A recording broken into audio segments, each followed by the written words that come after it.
This will not get me any...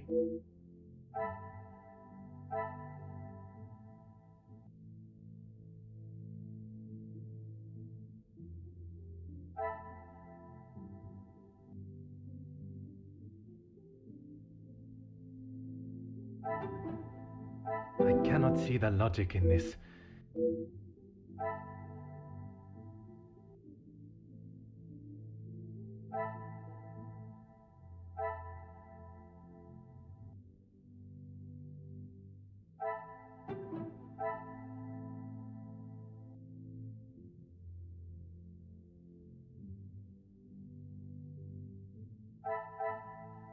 Come, my little Graycell.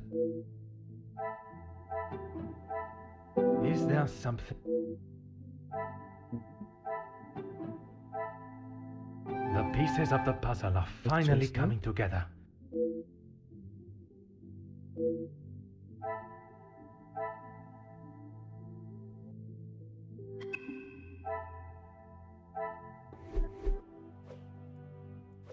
Is there something I can help you with, Detective? I'm afraid it had been that way for some time. Maman is not forthcoming with her emotions, as I'm sure you are aware. But I could tell she had not been happy with their arrangement for the last few months. What gave you that impression? There was not one particular thing that she expressed. It was just the way she spoke to him and of him when he wasn't present. I shall not keep you any longer. Merci, mademoiselle.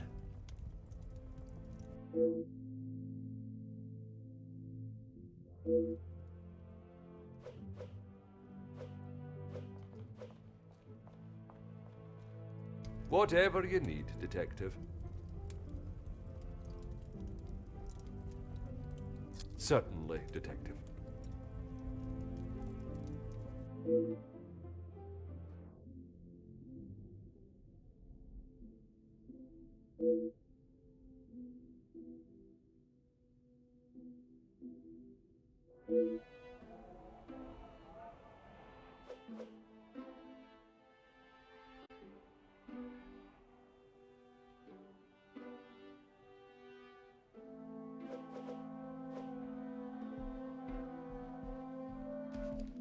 Huh.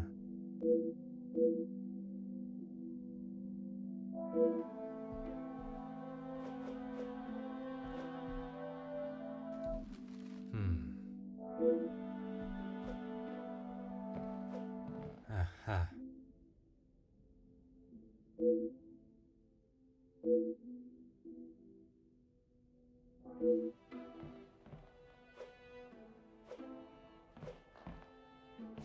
Huh.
I must act on thought and fact.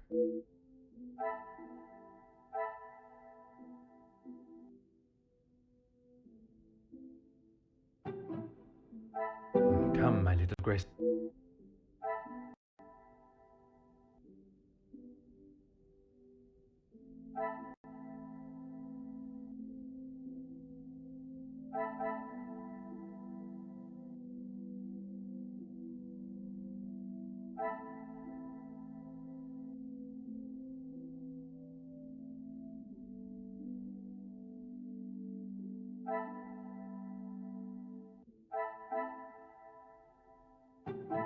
This will not get me any.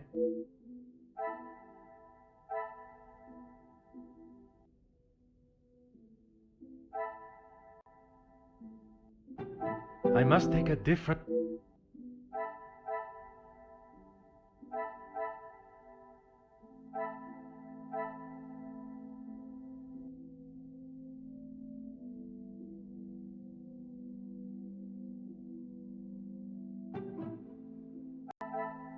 Order and method.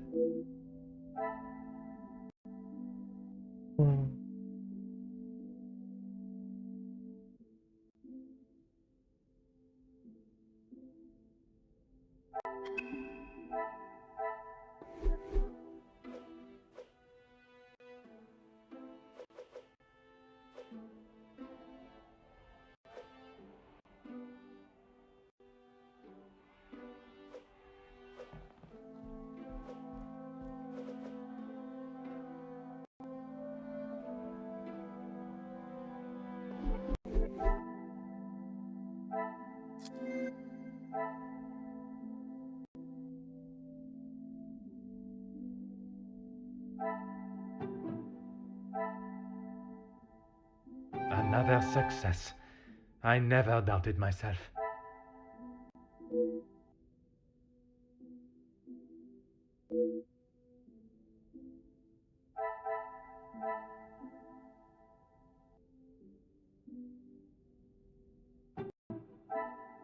I cannot see the logic in this.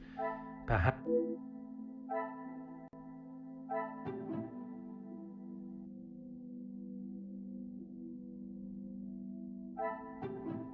I cannot see the logic in this.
This will not get me.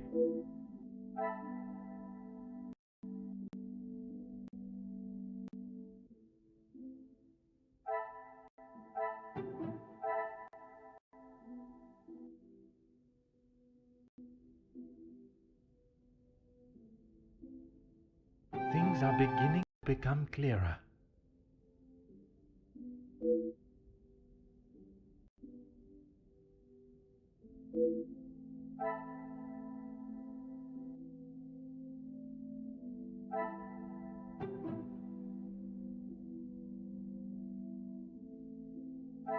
Order and method. Some would say a lucky guess.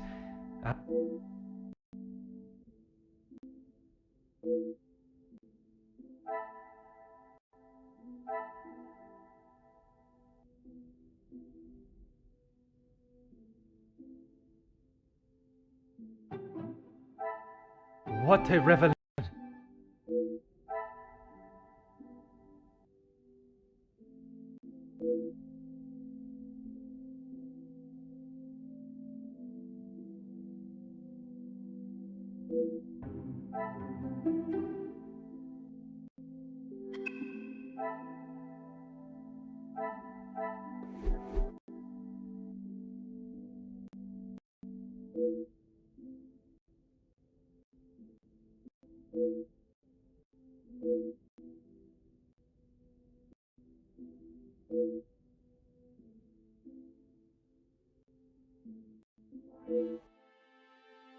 Detective Poirot, I have been asked to inform you that Lady Van der Bosch has returned to her room, and she wishes not to be disturbed. Merci. Madame, ça...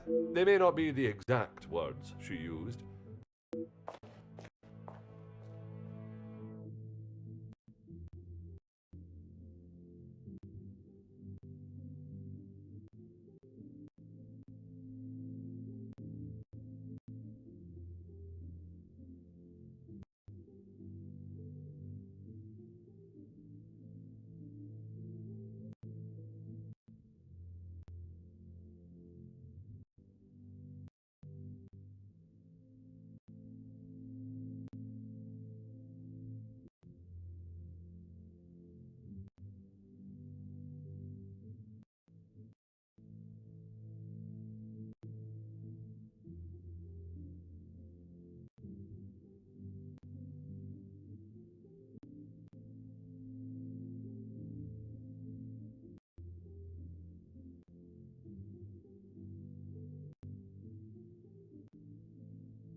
Huh.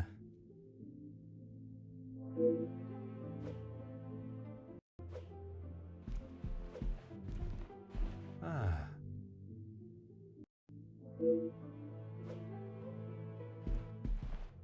Ah.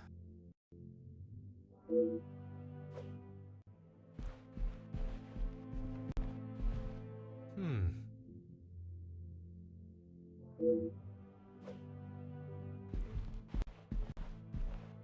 Hmm.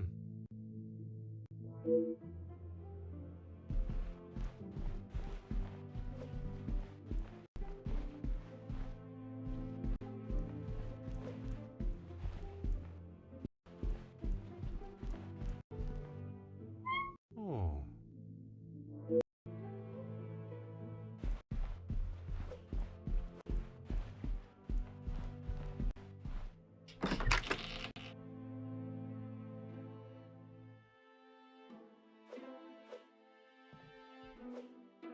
Huh.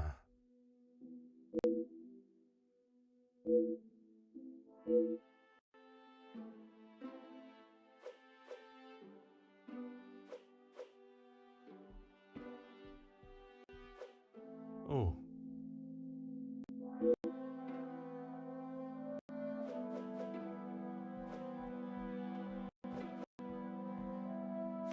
Hmm.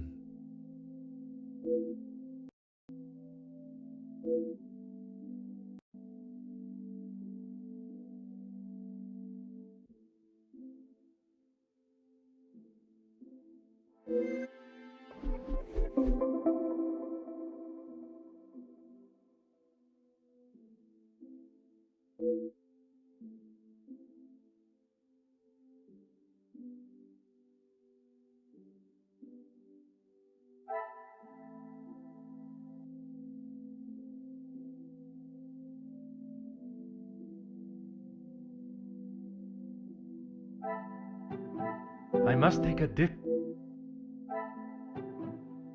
Come, my little grey cells. Is there some... I must act... Evet.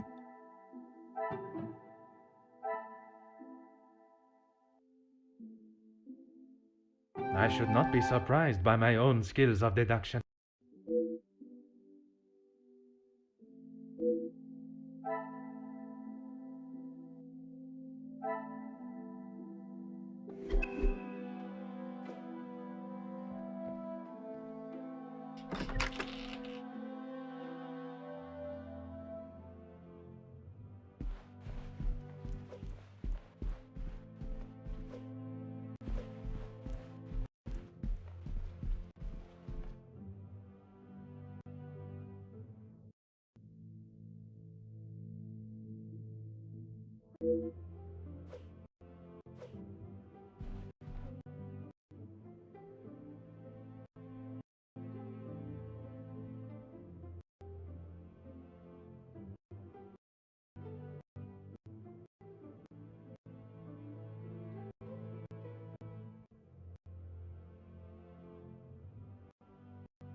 Detective Poirot, are you any closer to uncovering the truth of Felix's involvement with the I am, mademoiselle. I can confirm that he was not the author of the blackmail letters. So the author is still out there. Oui, but it will not be long before they are apprehended, and the only letters they shall be penning will be from behind iron bars. Your confidence is rather assuring. Thank you, Detective.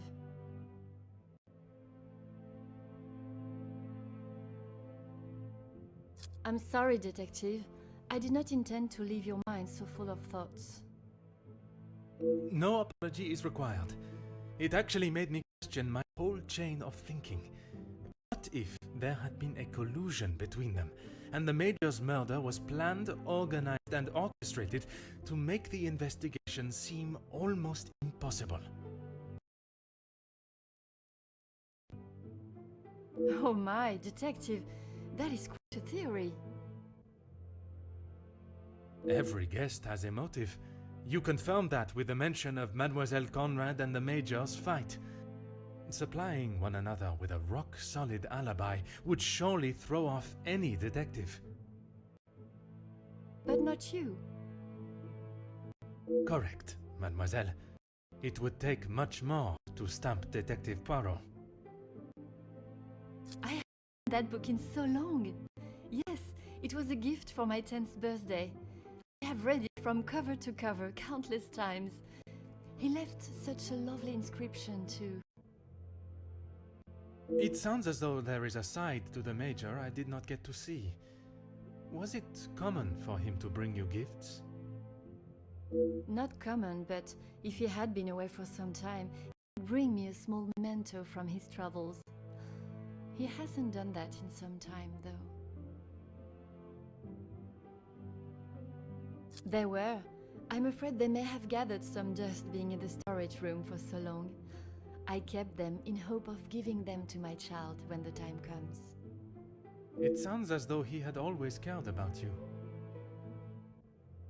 His presence at the house was comforting for us both after Father died, even if sometimes he was a little too overprotective. That's right. Ever since I can remember, Felix has been around. It seems as though she has a number of support networks. The Major, her friendship with the Countess, not forgetting Monsieur da Silva. Maman has many friends. I know how she may seem to most, but once you break the hard shell... There is a further shell waiting to be broken. Oh, very good, detective. Forgive me, mademoiselle. I only jest. It's quite alright. You're not the only one that feels a razor tongue. She's grateful you are here, especially now, whether she shows it or not.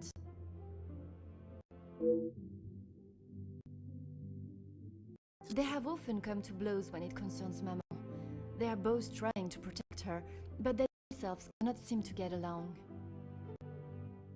She spoke of his desire to join the, how do you describe it? Social elite. This isn't the first time she has vocalized that concern. She thinks the Major was just using our family name to make his way to the top. And you do not agree? I will not deny he has shown interest in Maman's social circles, but they have been friends since even before I was born. Surely all those years of friendship was not just to raise his social standing.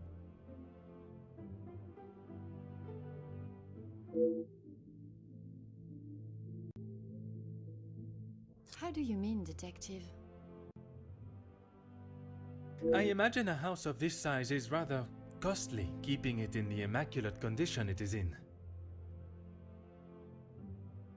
Maman looks after the financial side of the house, but I think she has had to ask him more than once for a contribution of sorts. It is not for me to get involved. I shall not keep you any longer, mademoiselle.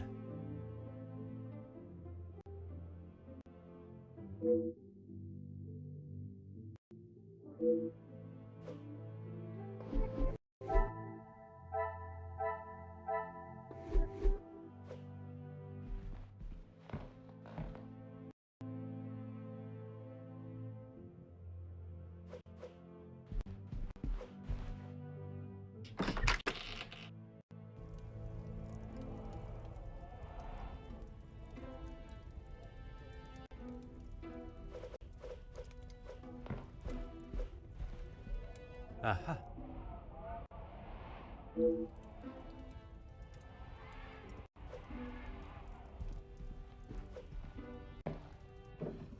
Oh.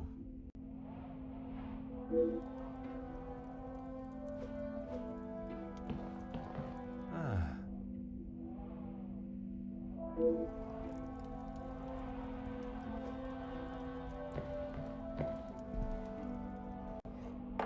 Ah.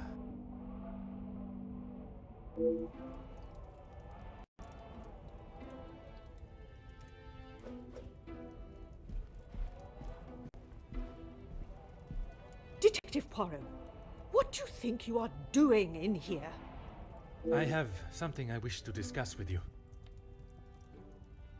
Well, I hope it is important enough to justify barging into one's bedroom. I assure you it is. Good, because this has gone on far too long.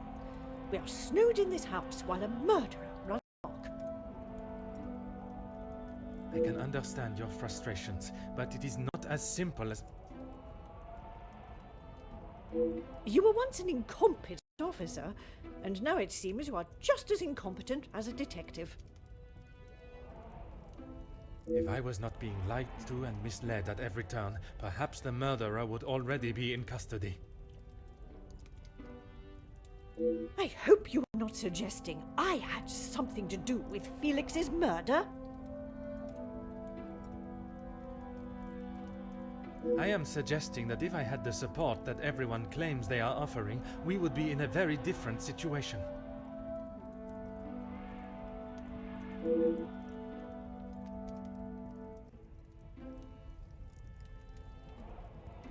We met before Angeline was born. He was often at the house when she was growing up. And where was it you two met? I was attending an event. Felix was also in attendance as a serving officer. Conversation was struck. So it was not through the Viscount that you two met? I did not require my husband to start conversations on my behalf. It was you that instigated it then. My, detective. That active imagination of yours has taken you on quite some journey.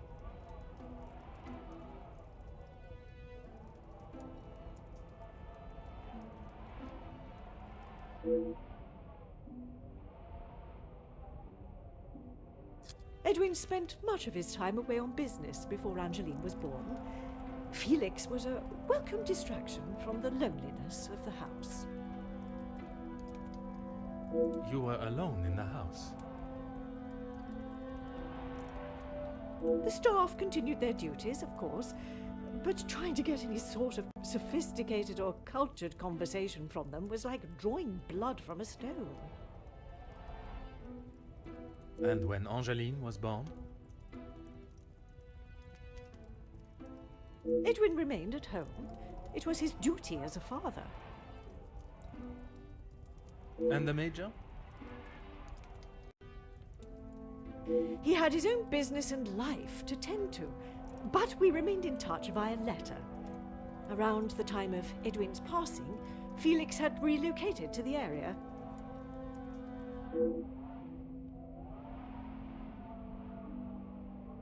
I'm sure he has hundreds of letters in there. Most of them could and should have been thrown away a long time ago. You are going to have to be more specific. I refer to the letter addressed to you, the one of a romantic nature. Romantic nature? Oh, please, detective. Felix did not have a romantic bone in his body. He made his intentions quite clear in the letter. I must admit I myself was surprised. You really do have quite the active imagination, detective. If that is how you wish to interpret it, so be it. But I can assure you, the Major did not think of me that way, and certainly did not include it in a letter.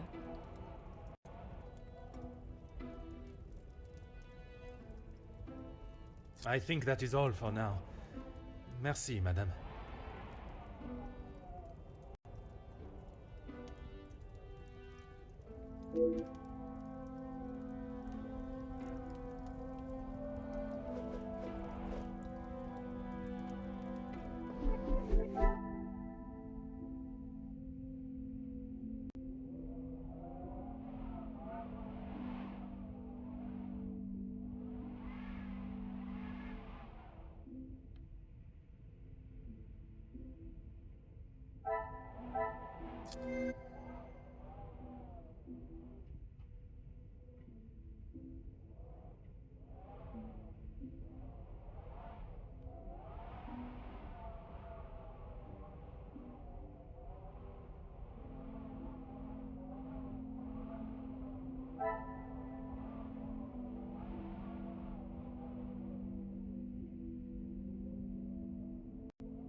Is there something I am not This will not get me.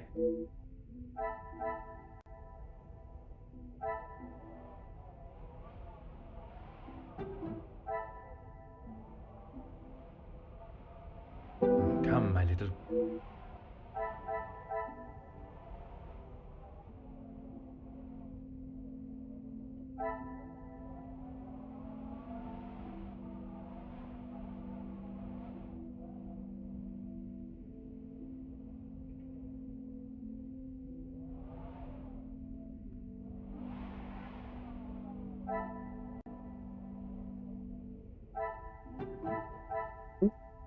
Magnifique.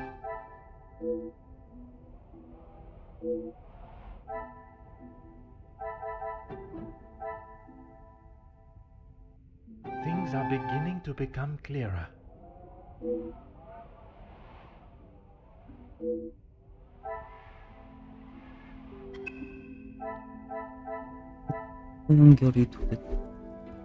안서연결이 도대체 어떻게 된 건지 알 수가 없네. Is this really necessary? He may have stayed in my home, But Felix was a grown man, Detective. What he kept, hidden or otherwise, has nothing to do with me.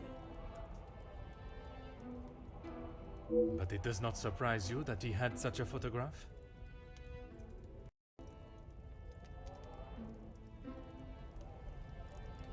We have been friends, and he has been there for Angeline for many years. But you find it strange that he keeps a reminder of us?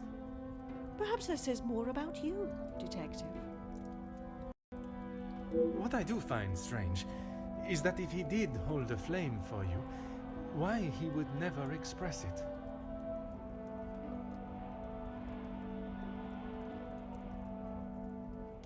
If he did, it was not reciprocated.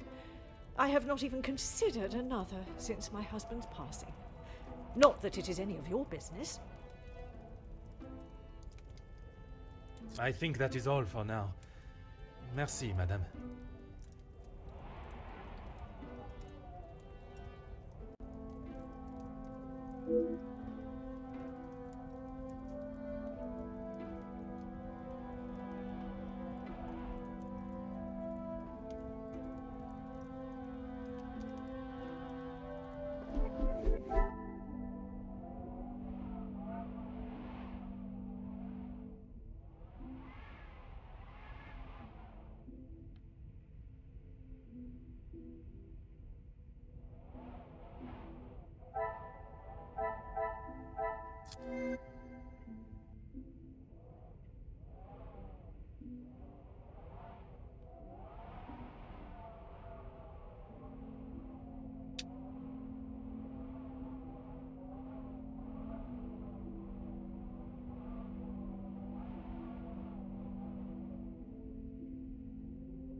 The pieces of the puzzle are finally coming together.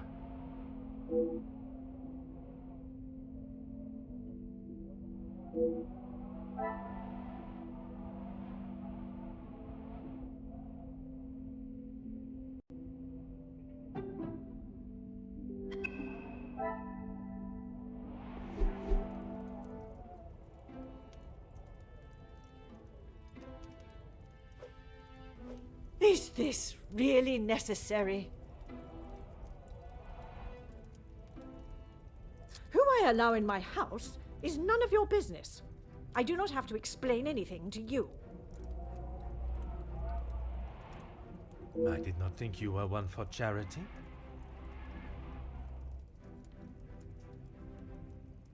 I would not expect you to think much of anything. There is no need to talk on it any further, but I'm sure you will remember that, financially speaking, we have had our issues.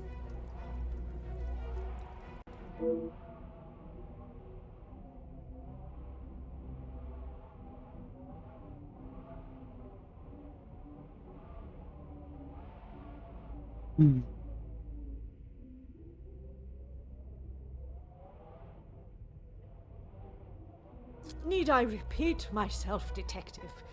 There is no need to talk any more on the subject. Men and women can 실패가 아닌가?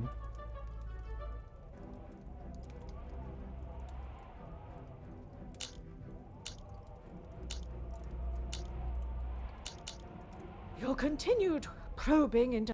There is nothing I can... I have grown... I have Madame, and you can but when it... believe what you...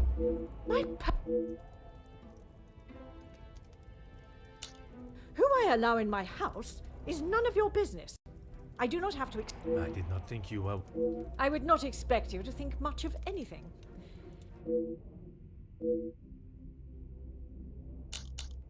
He was a man that required no protection, Detective. Especially from me. is the impression I had of him, which is why your defensive stance warrants questioning. Your insistent questioning on such trivial matters are getting on my last nerve. There is a murderer and a blackmailer to be found. That is your job here.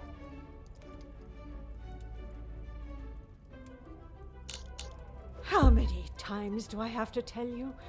There was no romantic feelings between us. I have grown weary of this conversation, Poirot. There is nothing more to say.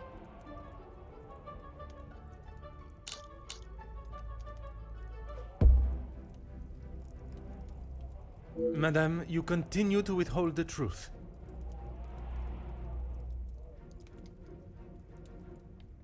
And you continue to get on my last nerve. I am not obliged to tell you every detail of my private life. But when it impedes my investigation.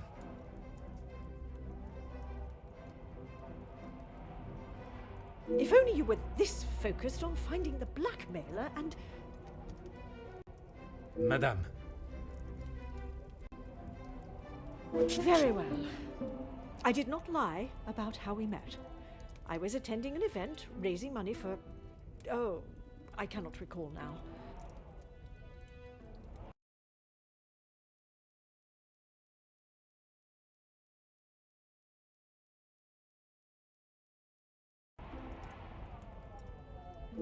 It had been some time since I had returned home, and was rather missing English soil.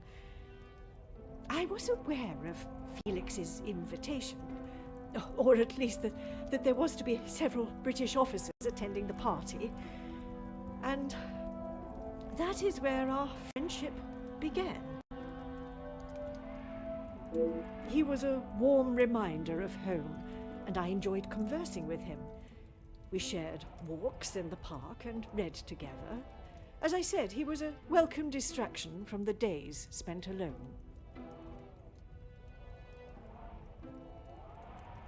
I shall go no further with the details, but I will say, I had no intention on being unfaithful to my husband. It was never our plan to go that far. The Viscount never questioned Mademoiselle's birth? In his mind, he had no reason to, and he shouldn't have had to. It was my mistake to bear. If he knew that... I told Felix that he was to stay away, but he had no intention to. He became an uncle figure to Angeline, and they grew closer after Edwin's death. I could not tell her the truth. Too much time had passed. The secret remained only between him and I. Until... And what were the Major's thoughts on revealing the truth? He wanted to tell her everything. He wanted her to know exactly who he was. But I told him no. It would not have been the poignant reconciliation that he expected. She would not understand.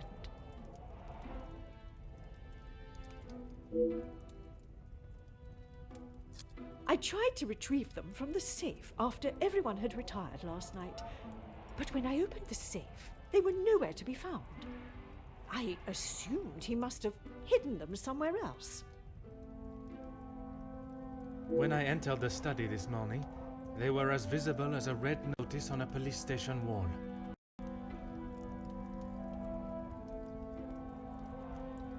I would appreciate if you did not compare them to the face of a wanted felon.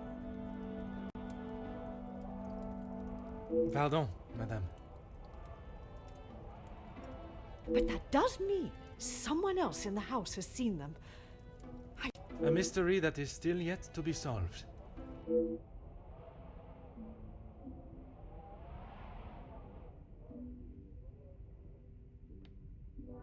must be. But I have told no one. And the Major?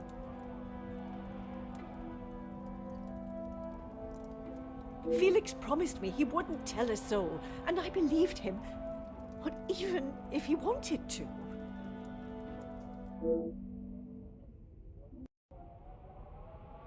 You did not think anyone knew, and that is why you disregarded the letter. If you bow to these criminals, they will only try to claw more from you. I think that is all for now. Merci, madame.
Detective Poirot, how is your investigation coming? Monsieur Sterling, I must admit, I have learned much more than I was expecting to. You'll be wrapping the case up soon, then. One has never finished learning, monsieur, and in this case, I shall need to continue if I am to find the Major's killer. It might help to vocalize your thinking. I'm all ears.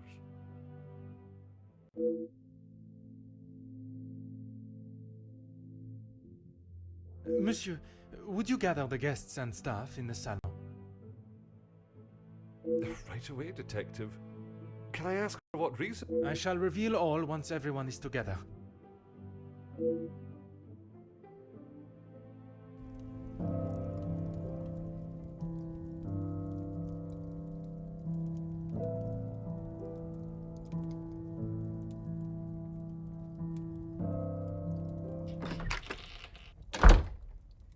Detective, what is the meaning of all this?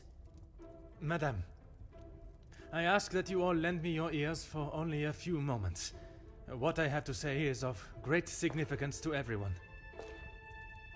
You are all invited here to celebrate the engagement of Mademoiselle Angeline van den Bosch and Monsieur Gédéon Demire, the coming together of two prevalent families. But the celebrations were short-lived, as Major Felix Egan was found dead in his study by a young servant of the house. It then became my responsibility and obligation as a detective to uncover the truth behind his demise. My initial examination of his study exposed a number of things I did not expect to find. Things I have no desire to divulge at this time, but what I can say is this. It was no simple murder. A letter demanding ransom for a continued silence confirmed this. I am sure some, if not all of you, have heard whispers of a series of blackmails that have plagued the social elite in recent weeks. After hearing of the letters in the Major's study, you may ask if it was him behind the letters. You may further ask if he was preparing his next threat to another unsuspecting victim. It is a question that crossed even my mind. That was until I sought the truth. That in fact it was the Major that had fallen victim to our blackmailer Mystérieux. Last night I spoke with you all, confirmed your whereabouts in the house over the course of the evening, and while I would have expected such questioning to reveal a potential suspect, what I learned was that it could not have been one of you. What do you mean, not one of us? The man was stabbed. He hardly did that to himself. There is still a killer in the house. Pardon, monsieur, if you would allow me to finish. It could not have been only one of you. Rather a partnership, in cahoots, if you will. Conversations today have revealed facts that I was not expecting to discover. And although they may have muddied and complicated my investigation, what I must do to bring the guilty parties to justice has become clearer. Those of you that spun stories in an attempt to confuse and derail my investigation have made a grave mistake in underestimating my intelligence.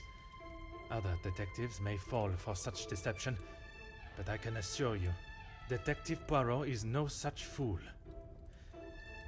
My investigation is far from over, and swift justice shall be dealt to those that have committed such appalling acts and have continued to mislead and lie to protect themselves. Now, I must continue mon enquête, and I shall leave you to consider that you may be beside a cold-hearted killer. Bonsoir. Monsieur Sterling, un moment. Quite the speech, Detective. Merci, but it was not made to entertain, more to warn the guilty parties that I am hot on their heels, no matter how clever they believe themselves to be. Well, if there is anything I can do. Is that really necessary? The murderer remains at large, and there is still no sign of the weapon. I would say that makes them essential. Of course. I still just cannot imagine any of them being guilty of his murder. It may be hard to imagine, but it is the truth. Nothing. But I was so preoccupied with the Major. Sorry, Detective. Should I have? Perhaps it was just my mind playing games again. Maybe one of the guests got lost and wandered in.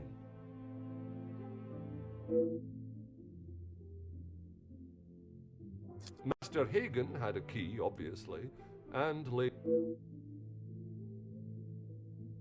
when requested, aye. If Forgive me. If he is not around, it's not what you think, Detective. what I think is that you have been trusted with a copy of the key, and you have lied to me. I only lied because of the trouble I can get into with Lady Vanden. At this moment, monsieur, you should be more worried about the trouble you shall find yourself in with the law. I know how it will sound, but I lost my key. I must have set it down somewhere, and it has been tidied away.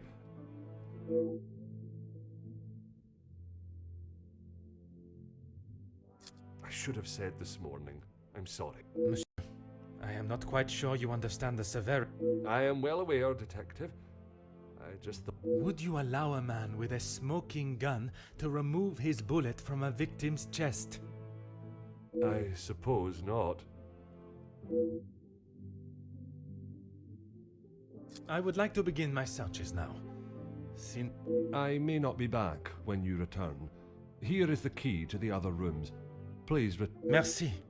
I shall get...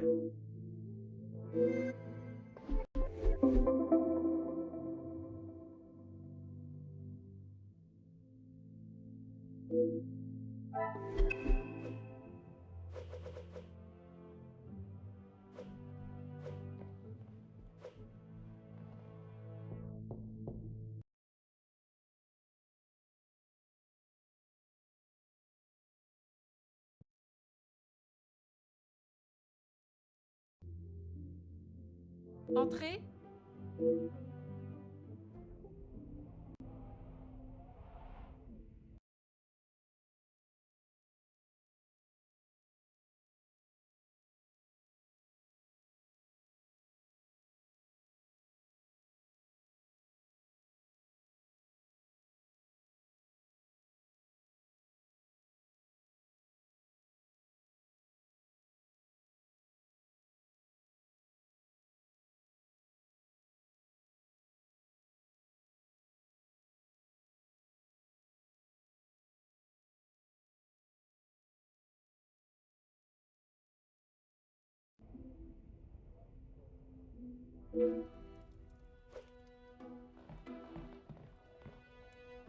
Detective, what a pleasure.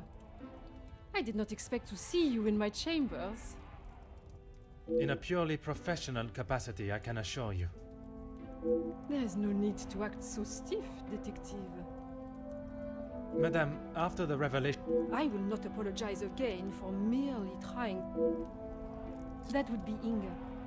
She has been one of the most promising young women that has come from the shelter. Madame Vandenbosch took in a young lady from your shelter. There is no need to sound so surprised, Detective. She does have a heart. I did not mean to sound so cruel. I just did not expect Madame to hire someone of that background after the incident with her previous maid, Florette. People change, Detective. You should not judge someone on their past actions. Believe me, Countess, I know that only too well.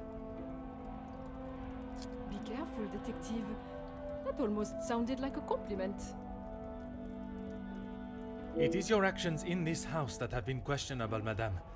Your work outside is something that many more could take note of. We do what we can. We wouldn't be doing a very good job if I could only help one girl. I in fact found work for one of them as a maid in Monsieur da Silva's house recently. She has fitted into Monsieur's home well. What is better, Detective?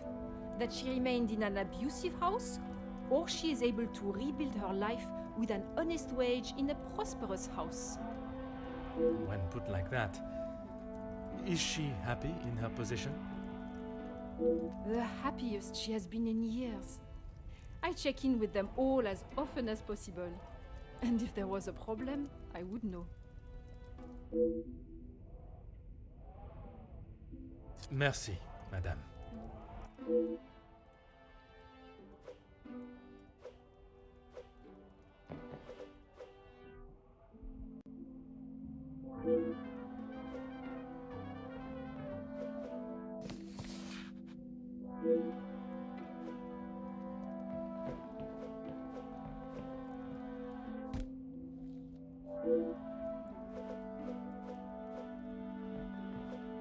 Oh.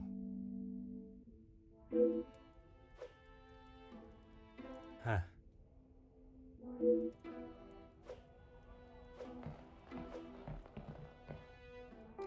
Mm-hmm.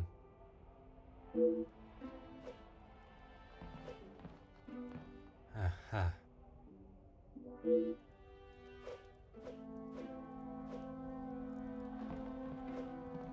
Hmm.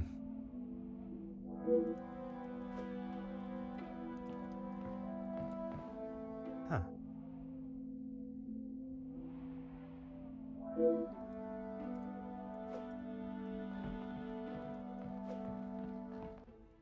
Go ahead, Detective. A compliment and now an apology.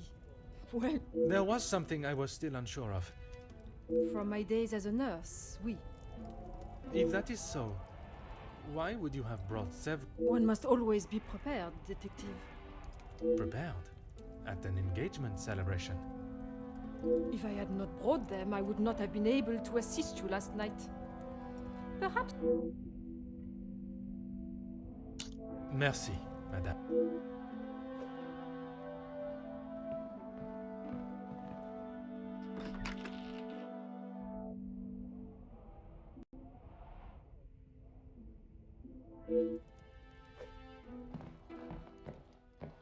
Detective, what can I do for you? Mademoiselle, I am sure you understand my reasoning for such intrusion.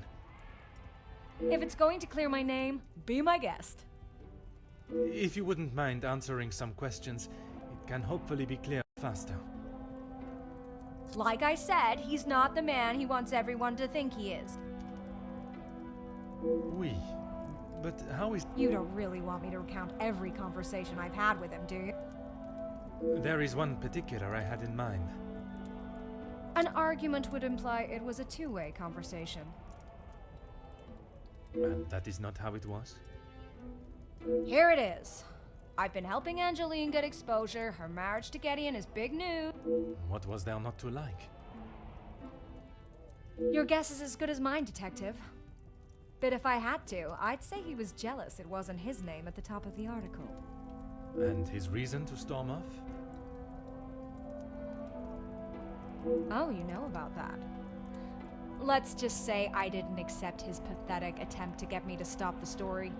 If you're gonna try and pay someone off, at least make it worth their while.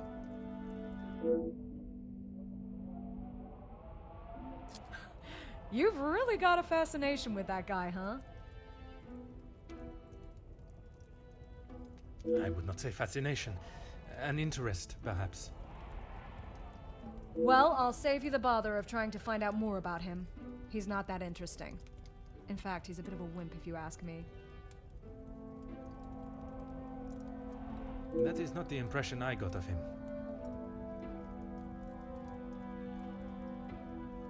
That's because you've only seen the side of him he wants you to. He knows what to say in front of the right people. But behind closed doors, he's clueless. Let me guess. The first thing he told you was that he was a union leader. No, the voice. A man that is proud of his work is not something to be sneered at. Don't get me wrong, he has a way with words, and he can certainly rally a crowd. But that's about it. At the end of the day, he's a representative and nothing more.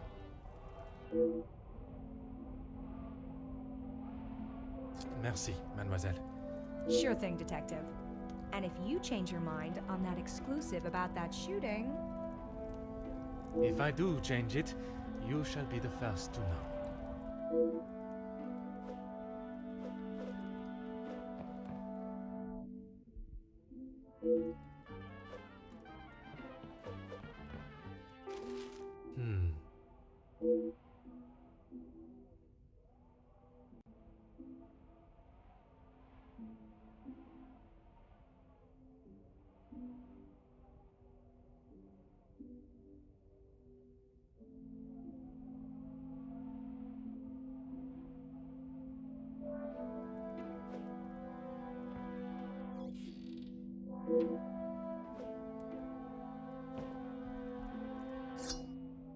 Aha.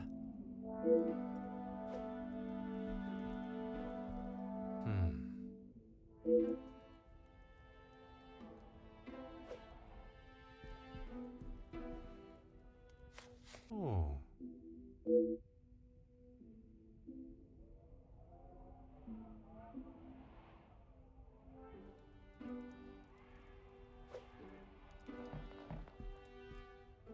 Huh.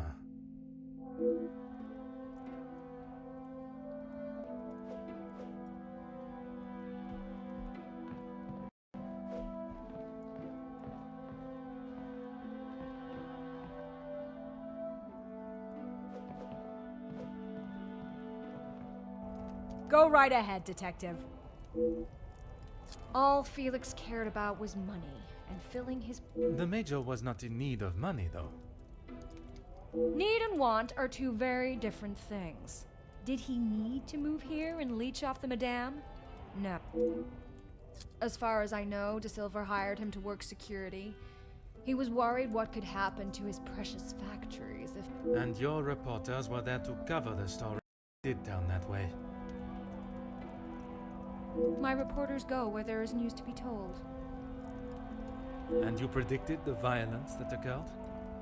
Anyone could see that was gonna happen. If you ask me, Hugo should have acted sooner. Merci, mademoiselle.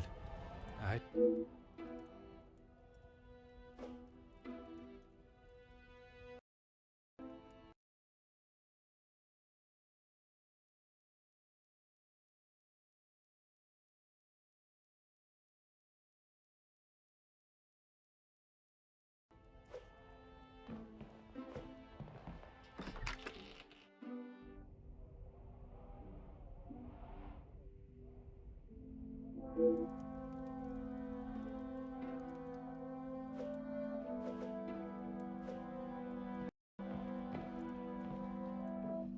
Oh.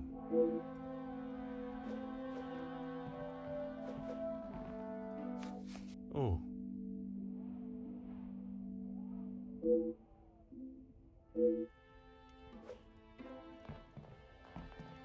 Aha.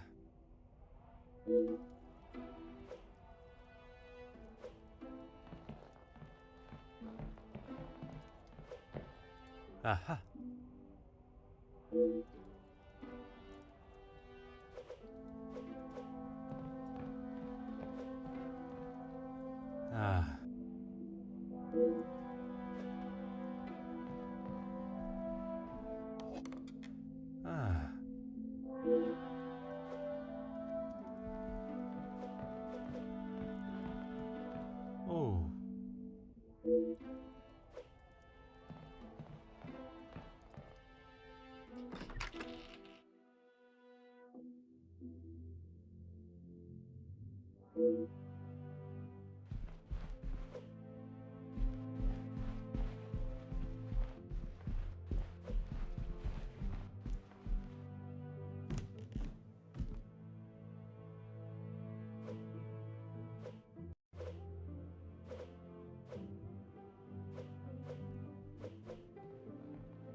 Mademoiselle, we meet. Bonjour, Monsieur Poirot.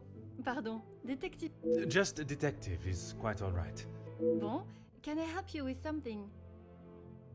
I was taking him a plate of food, but he didn't answer to my knocking. You then entered the study. I did. He wasn't moving. He just lay there. I did not mean to upset you again. Seeing him there would be troubling for anyone, and I'm sure it is not a memory you wish to relive. I suppose we're like a family. We argue, but most of the time we get along. You must all be quite close then. Some more than others. You refer to whom, mademoiselle? Well, Maman Ray, sorry, Rihanna, she's been here the longest, and she's very close with Lizzie on account of Luke. Maman Ray is Luke's sister. You didn't know that? I thought she would have said. She talks about him all the time. It must have been awful, losing him in those riots. Apparently, he was right at the front when they were charged. They didn't stand a chance. If I had been the one responsible for his death, I wouldn't want Maman Ray looking for me. Mademoiselle Rihanna, Maman Ray, she has expressed her desire for revenge. Every time she talks about what happened.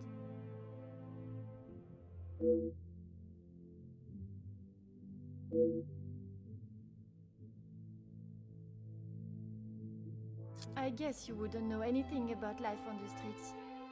It is not an experience I have had to face personally, but I understand that many are forced into it, and the lifestyle that comes with it.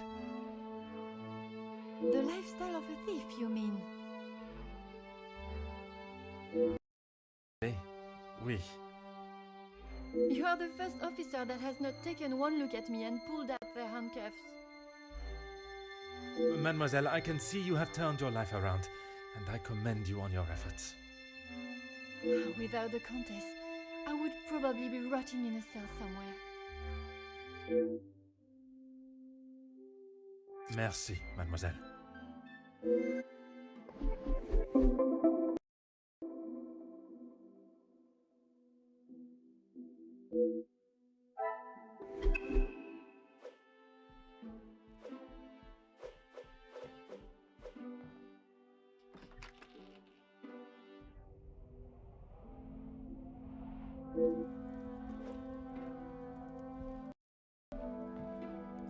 Monsieur Demir, I hope you are feeling better today. Nothing a good night's sleep couldn't fix. Très bien. I wonder if you would be up to discussing certain matters with me. Whatever you need. I lost my taste for death a long time ago, but it had to be done. I'm certainly in no rush to be carrying a dead body again, though. Most understandable. I shall extend the same gratitude to you as I did to your brother. You've spoken to him already. How is he? Perhaps that should be a question you ask him yourself. Yeah, maybe. I bet he had a lot to say. He always did have an opinion on the war. When I say your past, I refer to your past as brothers. Oh. Okay, well, what did he say? It seems you both had the same sentiment for this party. Perhaps the bridges that you thought were once burnt are in fact primed to be reconstructed. We'll see how probable that reconstruction is going to be. Until he sees my point of view, I don't know how we can move forward. What is there for him to understand before the bond can be repaired? He lost his friends in the war, the same as everyone. But somehow he has forgiven. I'm sorry, Detective, I can't. And Gideon just doesn't understand that.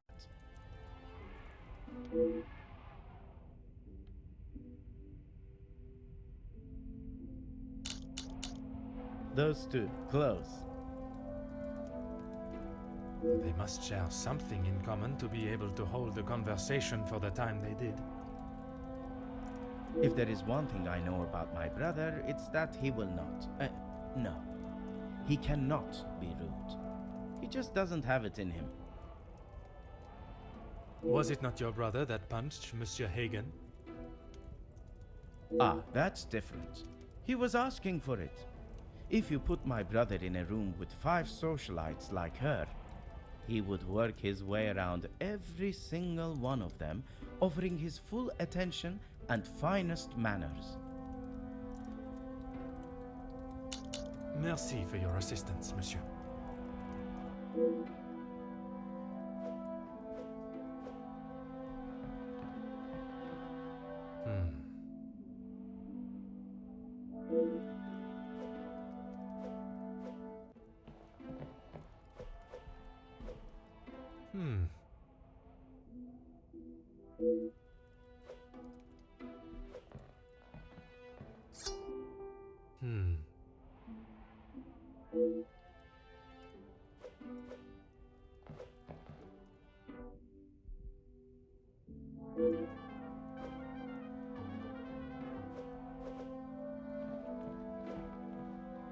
Huh.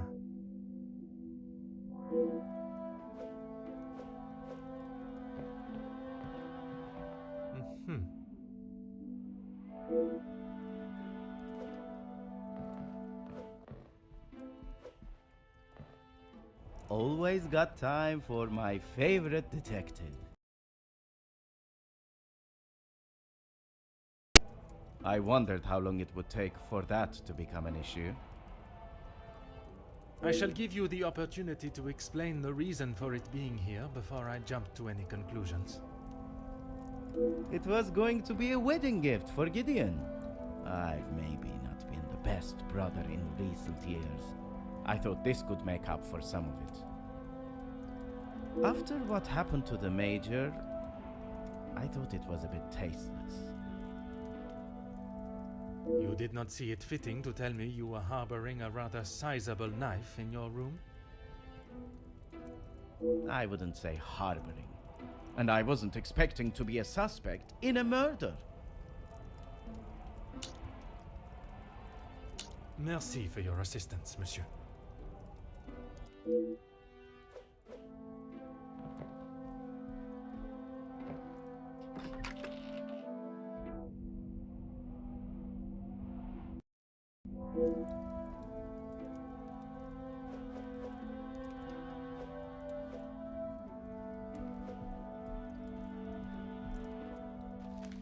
Huh.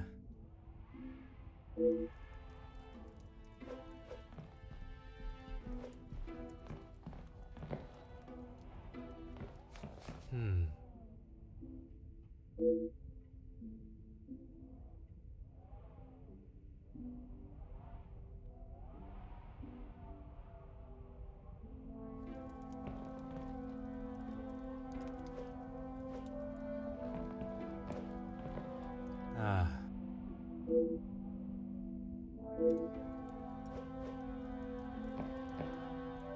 Oh.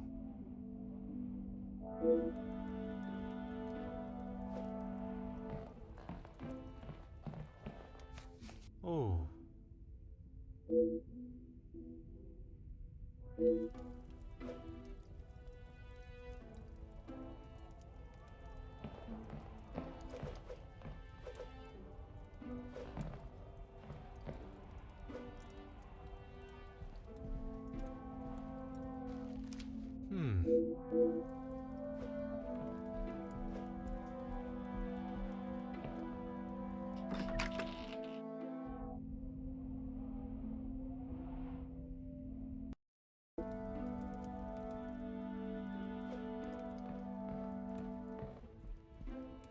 Monsieur de Silva, I am sure you understand the necessity of search.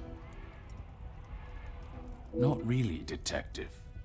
Your speech was rather spirited.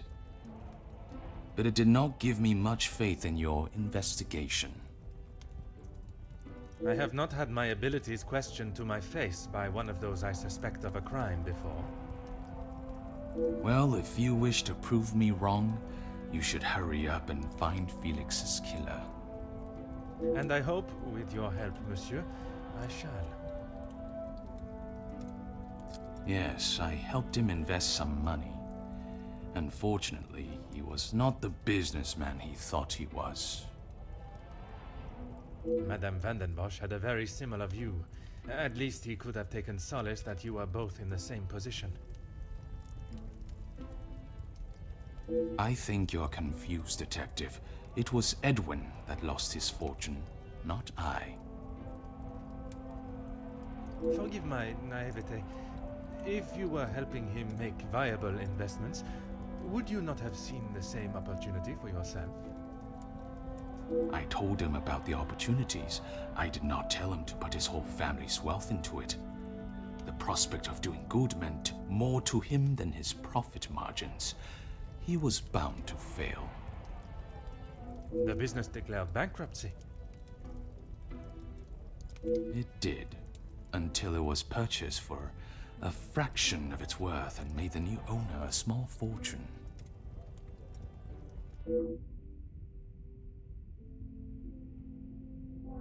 Everything that I want to say on that matter has already been said. I understand, monsieur. But what I would like to know is, was the late Viscount Excuse me, Detective, but you have crossed the line. Crossed the line like an attempt to bankrupt a business partner and friend so that you'll be able to swoop in and impress a certain target of your affections. You make such ridiculous accusations without a shred of proof. Your reaction at the mere suggestion is proof enough, monsieur. While I cannot arrest you for betrayal of a friend,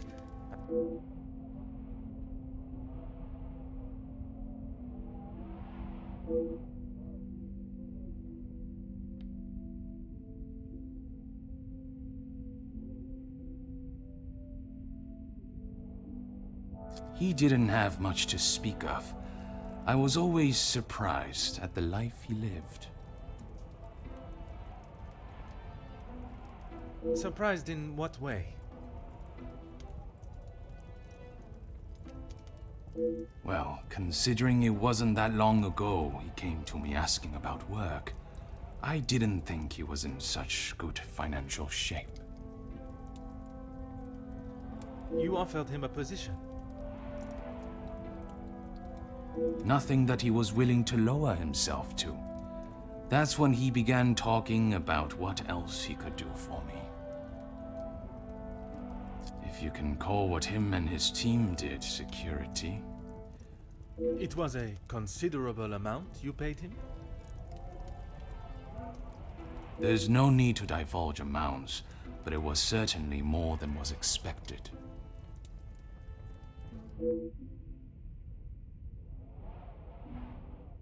He said they were all professionals, but I saw nothing of the sort. He said he had worked with them all in the army as their superior officer. They were men that could be trusted. But that was not the case? I had not even met them before they arrived on site. They brought their own equipment. They looked like they knew what they were doing. And this equipment, it included the weapons that injured and killed the workers? It was not much of a choice, Detective. I said they didn't need them, but Felix said it was essential. He said he knew better. That is all for now.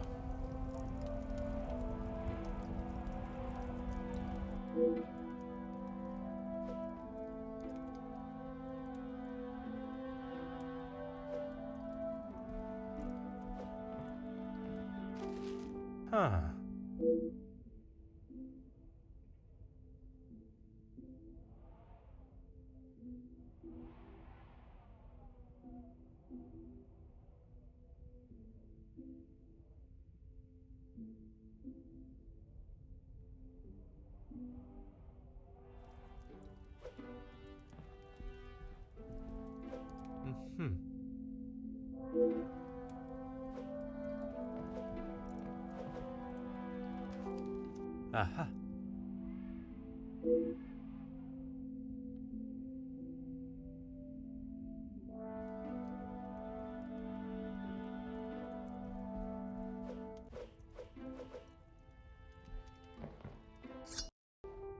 Aha.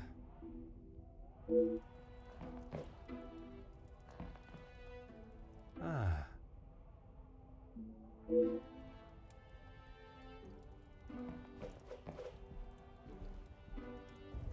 What is it now, detective?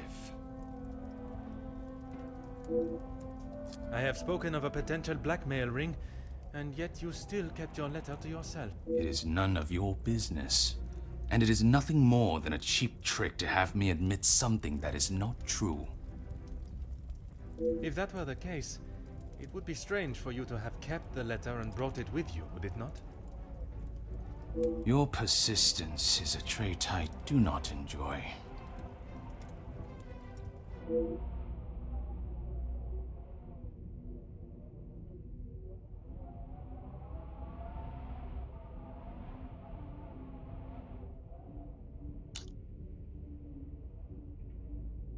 No reason, detective. Merely saving you from wasting your time.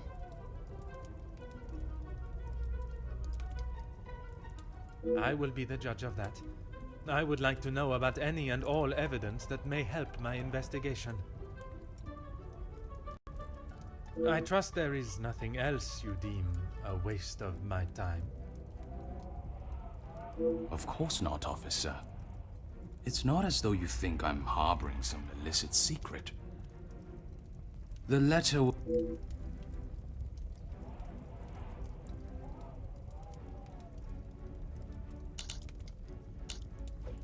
I have never heard so much rubbish in all my life. That suggests there are some that you do not respect. Yes, well, why should I praise someone for doing a poor job? You make me sound like some monster. Monsieur, the letter does not only discuss your questionable business dealings, but also cases of abuse against your staff, both accusations that must be taken very seriously. Detective, there is a difference between telling a member of my staff what to do and abuse. And it is you that decides where that line is drawn?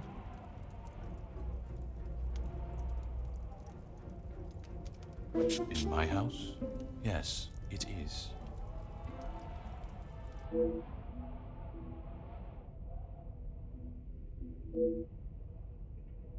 Excuse me? Detective, I think you are beginning to lose your mind. I do not think it is unreasonable to question why you would feel the need to bring a letter opener with you.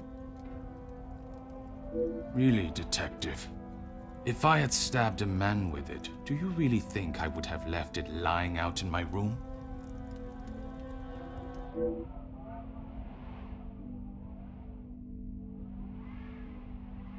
Yes, and no one asked them to. But surely it is beneficial to both parties. Your profits must have been affected. There are barely any profits to speak of. Why have those talks not taken place and a deal arranged? Monsieur Beckers has made no attempt to speak with me and offered no counter-offer. The ball is in his court, Detective.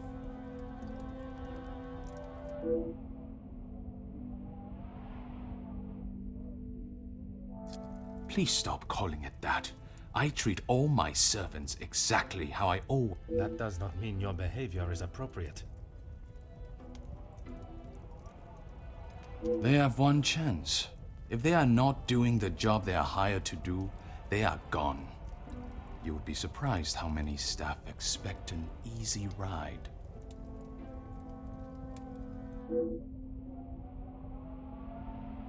Is there a specific member of staff that may have expected such a ride? There is a new maid. didn't expect great things from her, but Comtesse de Vos promised me she could do what was required.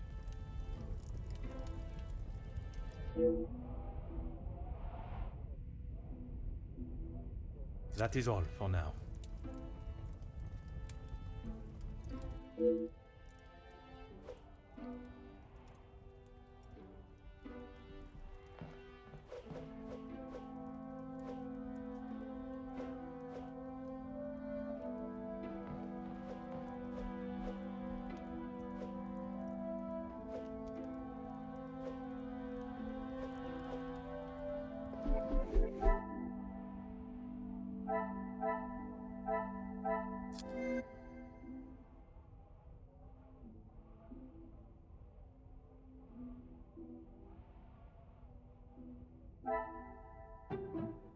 I must act on order and method. That is the...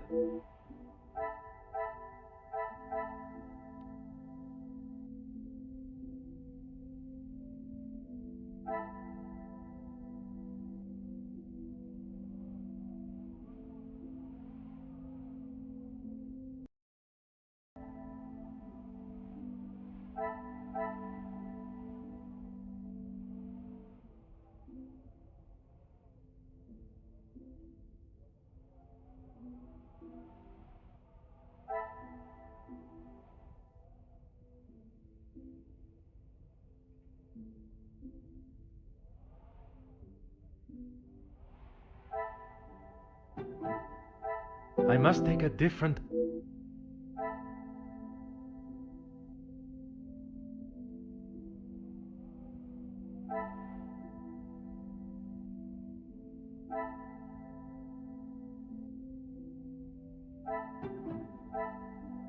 Another success.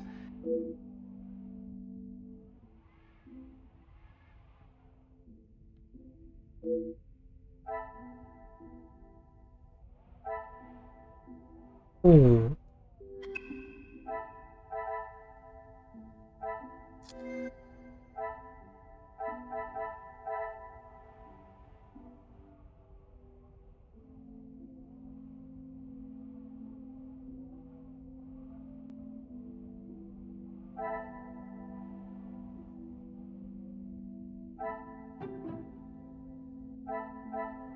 I cannot see the logic in this.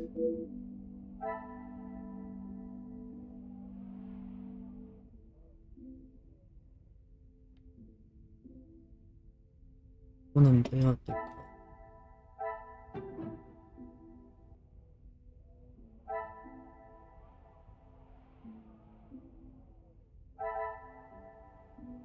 Some would say a lucky guess.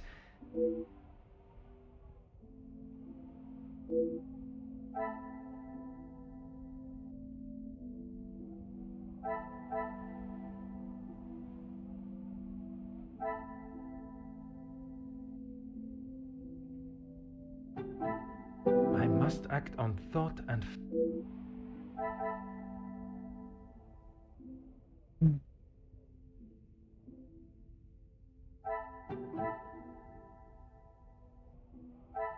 Things are beginning to become clearer.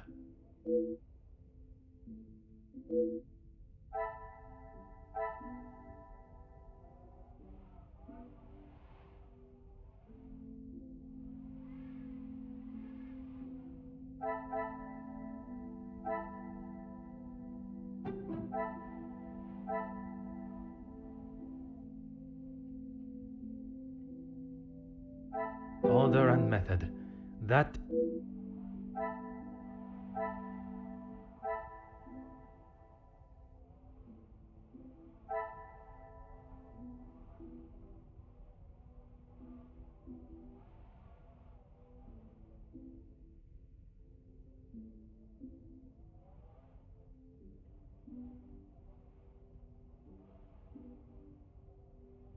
애매한 거지.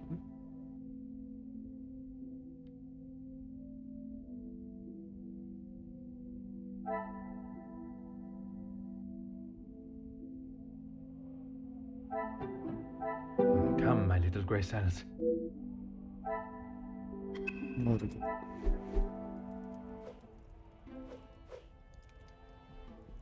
나갈 수는 없고.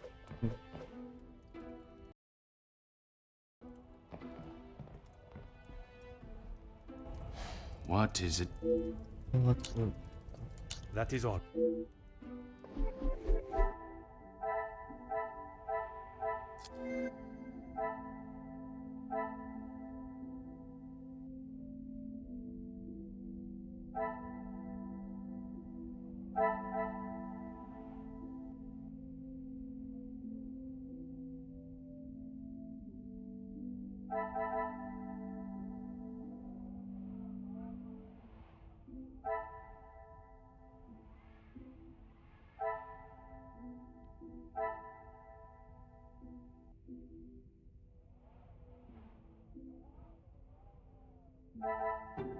I cannot see the logic in this.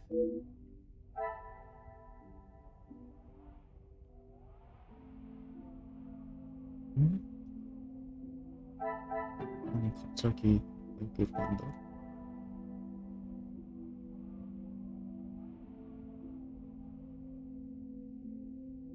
Magnifique.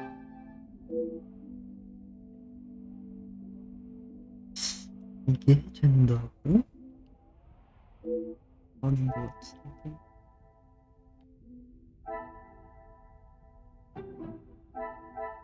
The pieces of the puzzle are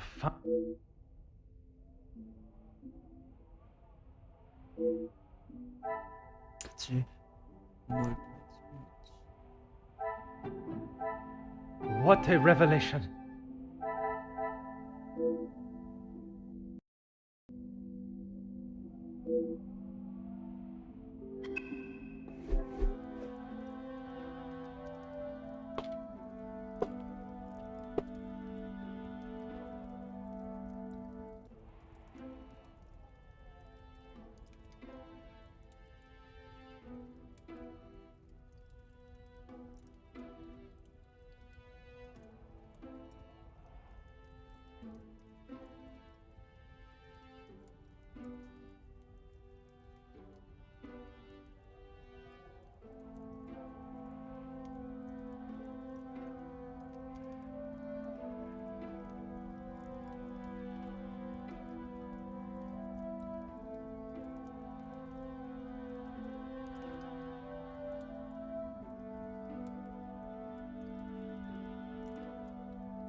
What is it now, detective? She approached me. I thought it was rather brash. In what way?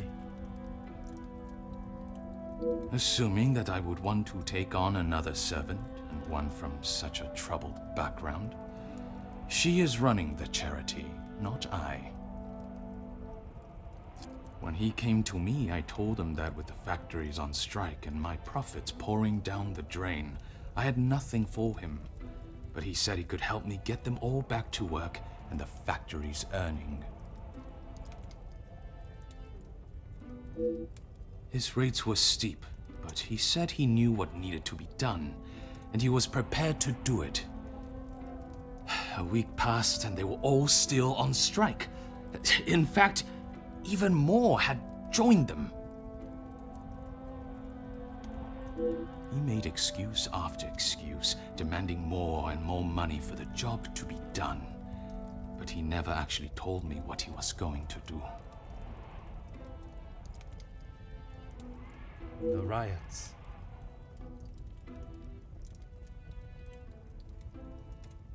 I had no idea they were going to charge them like that. How was I meant to know? And even following such a tragedy, he continued to demand money from you. He said if he wanted my silence, it would cost. Do you have any idea what it could do to my livelihood, my name? if it got out that I had paid the so-called security that did that? I have every idea, monsieur. You hired a militia to take action against your own workers. You deserve whatever name is chosen for being so morally bereft in your decision-making. I didn't know that was what he was going to do. You must believe me. I have to believe nothing but the truth. And the truth, monsieur, is that it is not only the Major that has the blood of those men on his hands. That is all for now.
I should not be surprised by my own skills of deduction.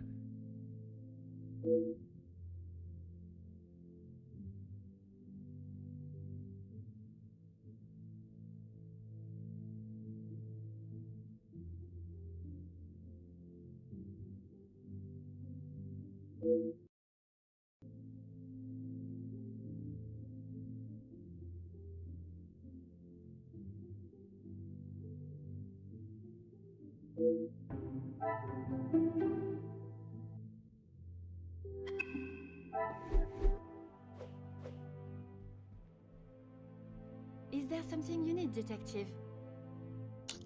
She helped me at the shelter and with this job. That I am already aware of. What I am not is what else she tasked you with. Pardon, detective? I know that your position as a servant in this house is your only job. What? She said I had to do what she asked, or I would be back on the street. I didn't want to do it. If anyone found out,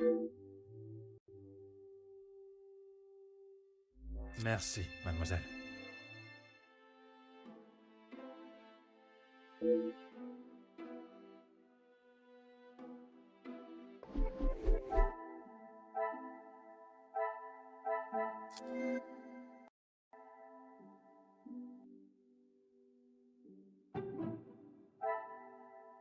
This will not get me. Is there something?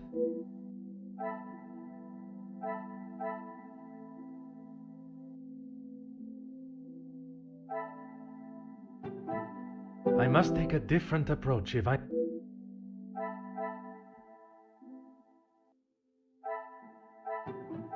Another success. I never doubted myself.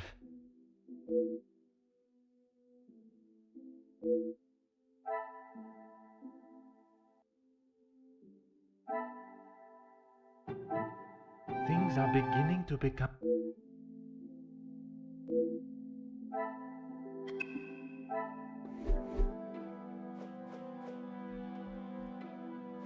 is there something you need, detective? Nothing. She said I was to take nothing. If it was not something she wished you to take, What was it? She wanted me to find out information about the family and Monsieur Hagen. Why did she request that? At first I didn't know, but when I heard about Mademoiselle Angeline being blackmailed, and then the Major, I knew she had used what I found. I knew Monsieur Archie had a key, and it would be easy to get it from him.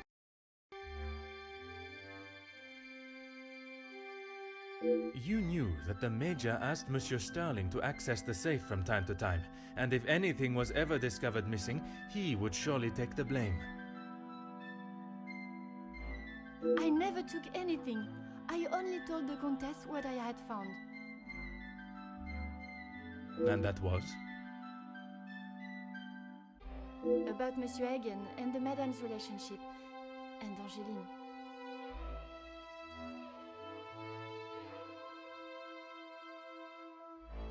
I'm sure the Countess was pleased to hear such valuable information.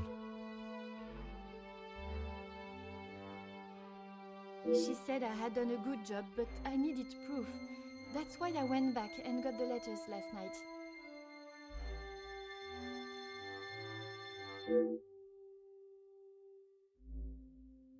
I fetched the letters again and took them to the Countess last night. But she shouted at me.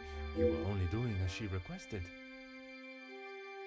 She said it was too dangerous for her to have them with you around. That's when I returned them to the study. I thought I heard someone on the stairs, so I just threw them back. It was dark as I dared not turn the light on. Someone would have seen it.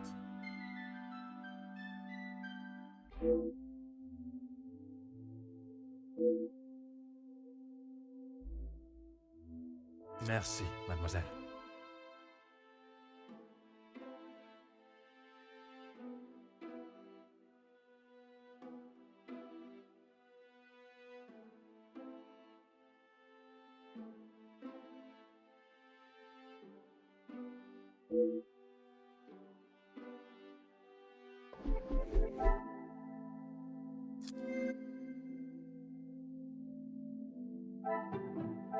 Order and method.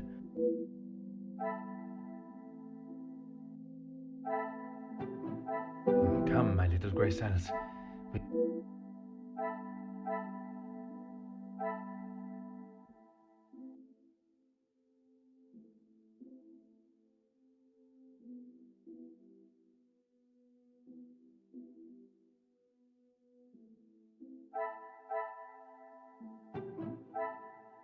I must take a different...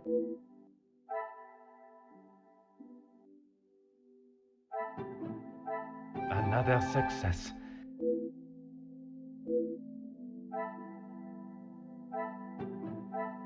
The pieces of the puzzle are fine.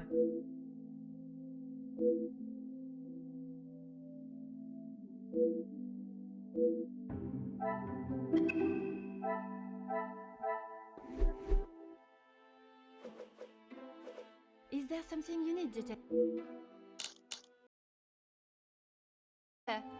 I heard Monsieur Archie and Monsieur Felix talking. Is the Countess aware of this room? I told her it was somewhere in the house, but I didn't know where. She wasn't happy with me that I hadn't found it yet.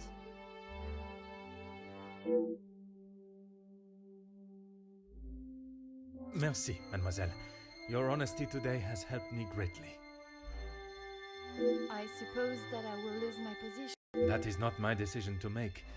But when the whole truth is revealed, it will not be the pawns the law looks to convict. We...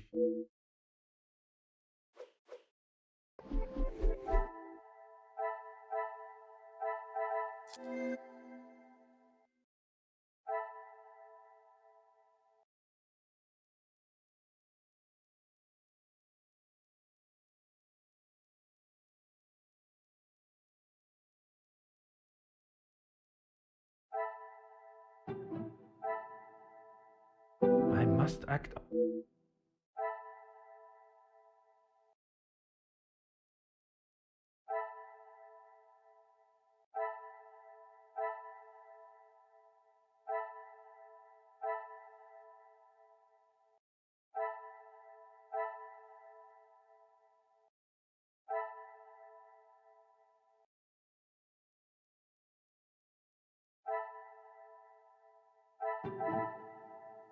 I cannot see the logic in this.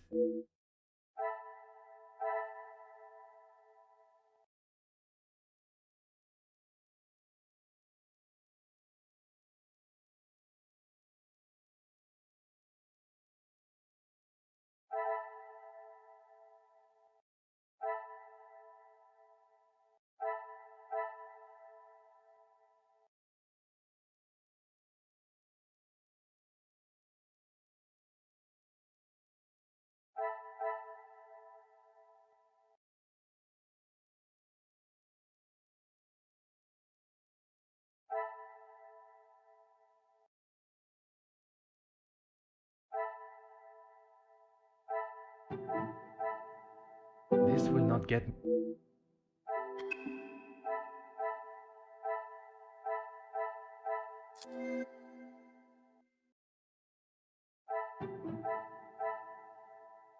I should not be surprised by my own skills.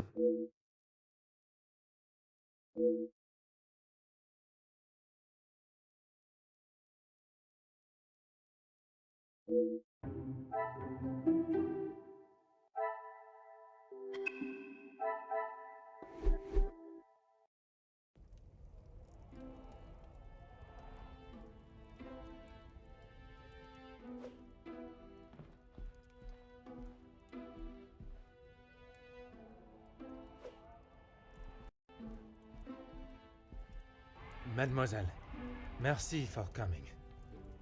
Have you had a breakthrough, Detective? I have. Finally, I have the news you have awaited. Please, Detective, don't hold me in suspense. Oh my!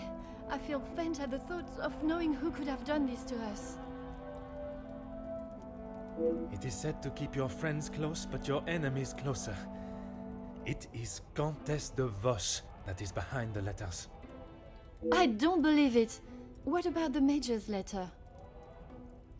Not only his, but a letter to Monsieur da Silva. She was blackmailing him as well? Detective, I just don't know what to say. Take a moment, mademoiselle. It is a lot of information to take in. I just don't understand why she would do such a cruel thing. She has never been particularly forthcoming with it, only that she was homeless for some time and that she was at the women's shelter before here. And it is there that the Countess abused her power and manipulated her to uncover secrets of the family. All this time she has been working for Margot, doing her dirty work? I am afraid so, mademoiselle.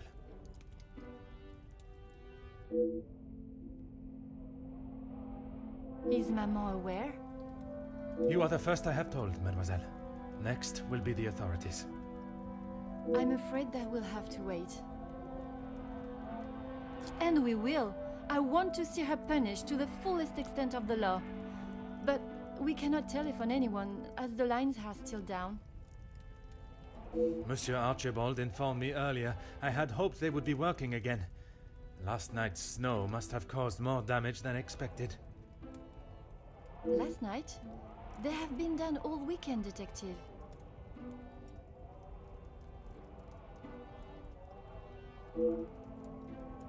Detective? Detective Poirot?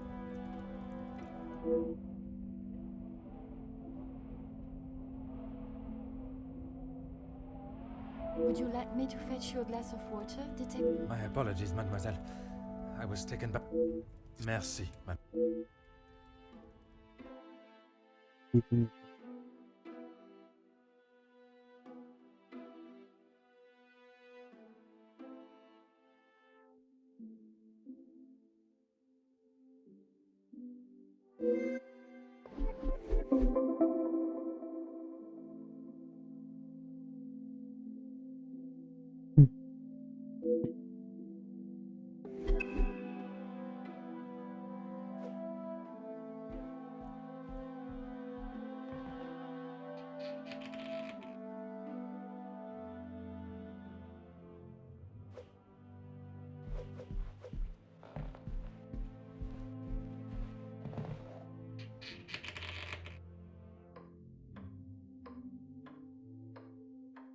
Mademoiselle, what a pleasure to see you.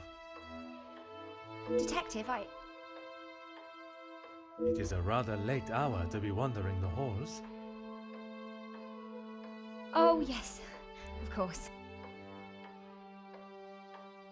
I do not feel myself, Detective.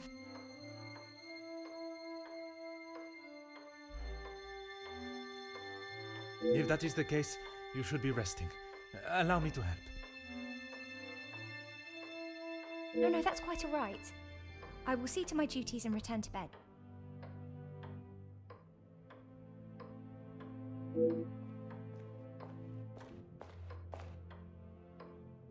Lizzie, excuse me, Elizabeth. Lady Van den Bosch has been waiting for some time now. Oh, yes, sorry. Detective Poirot was just... I'll see to the detective. You just head on up. Off you go. Good night, Detective. Bonne nuit, mademoiselle.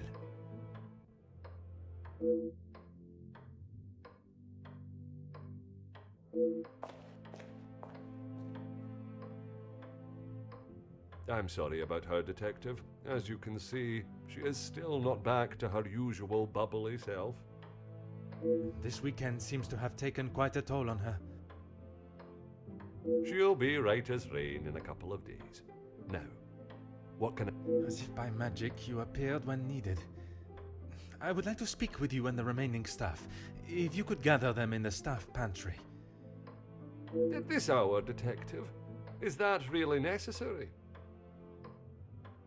I shall be the one that determines what is and what is not necessary, and this is very much the former. As you wish, Detective. I'll see if Inge is finished preparing for breakfast. And Mademoiselle Rihanna? Yes, of course. I'll fetch her from the kitchen. Elizabeth may be some time with the lady of the house.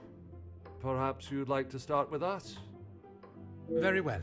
I shall speak with Mademoiselle Elizabeth when her duties are complete. While I am gathering the staff, Mr. Beckers is in the library. If you wish to join him, I could bring you both. I wish to keep a clear head, but there is something I wish to discuss with Monsieur Beckers.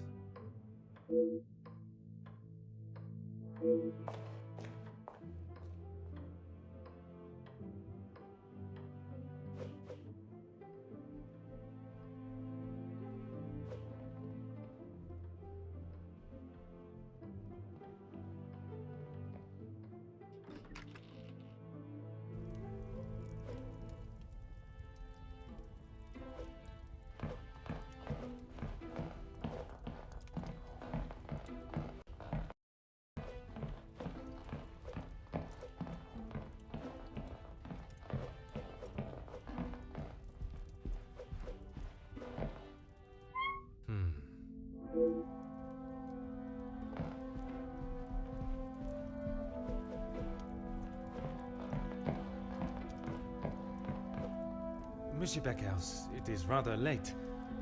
I didn't even see the time. It's easy to lose oneself in a library. That is something we can agree on, monsieur. I suppose I should be heading? Un moment, monsieur. There are some matters that we... Oh, what is it, detective? I'm not sure what you mean.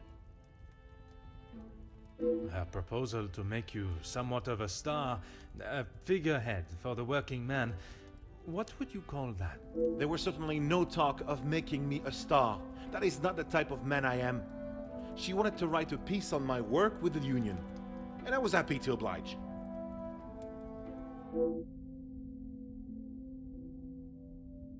My speech?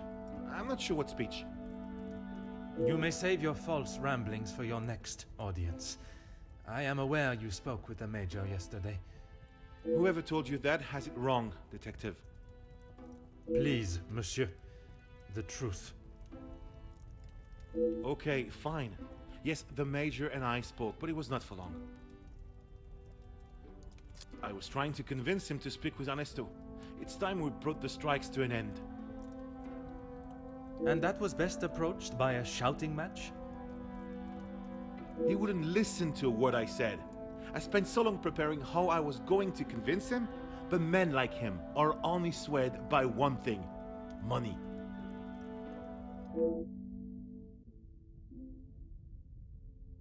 It is said that money is the root of all evil, but it can also be a rather powerful bargaining chip. Well, he was bargaining with people's lives. If he had acted sooner, none of those men, my men, would have to die.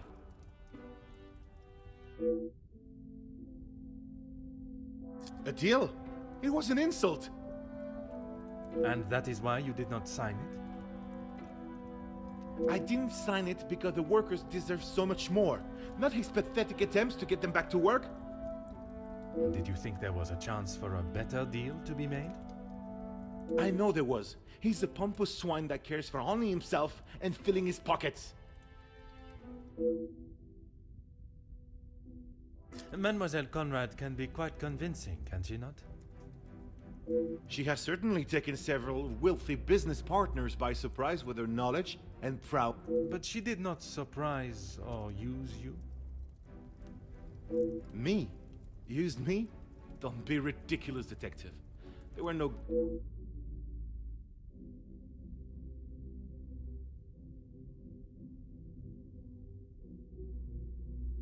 No, she just reminded me of what I was fighting for.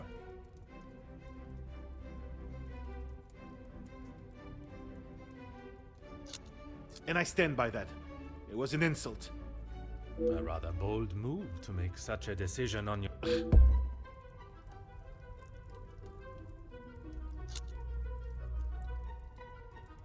I may not be perfect, but I've done everything I can. Your efforts fell short in every respect. You claim to be the voice of the people, but you care about no one's voice or benefits but your own. It's not as easy as just signing a piece of paper, detective. It is a heavy weight to bear on one's shoulders. You yourself spoke of Mademoiselle Conrad's cunning in business. And I told you, I was not one of her targets. Tell me then, what was it she reminded you of? The acclaimed man of the people you would be known as if you pushed the factory owners for more? It wasn't like that at all. From where I am standing, it was she that was manipulating. You were merely her pawn. Okay, yes, I know. I shouldn't have listened to her. But what else could I do? Remain an unknown my whole life? I didn't mean for anyone to get hurt.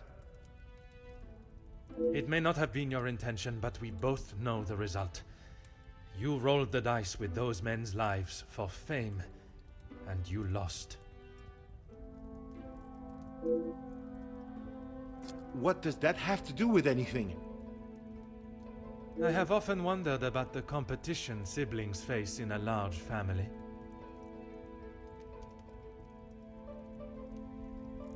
When you're young, it is the best feeling to know you have family that will stand by you, without even being asked.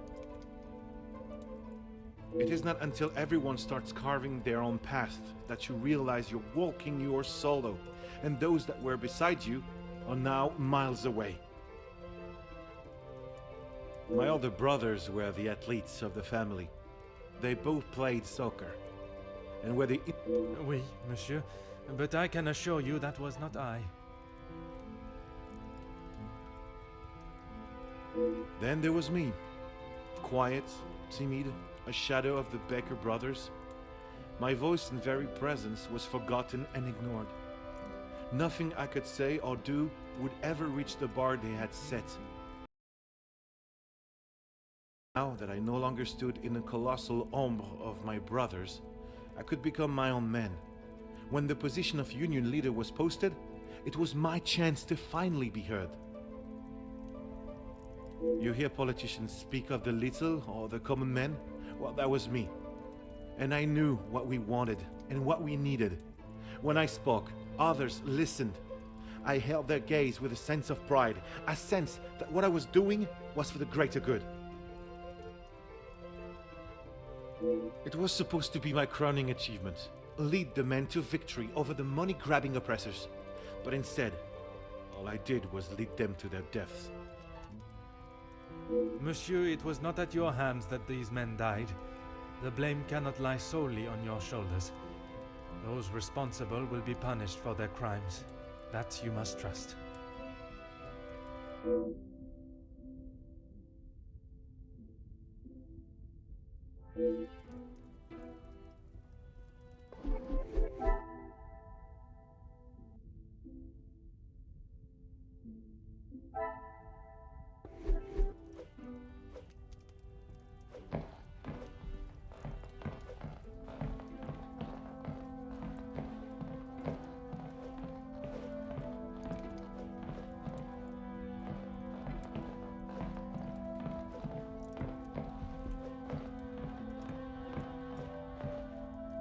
It's getting late, Detective.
Huh.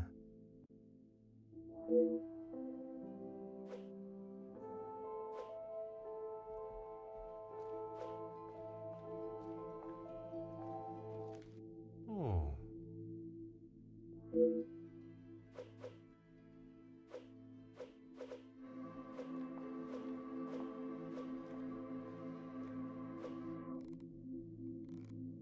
Hmm.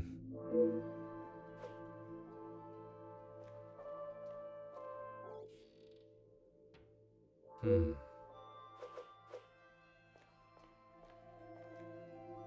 Hmm.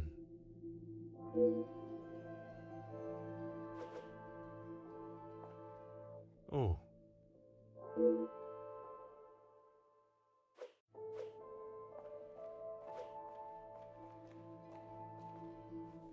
Ah.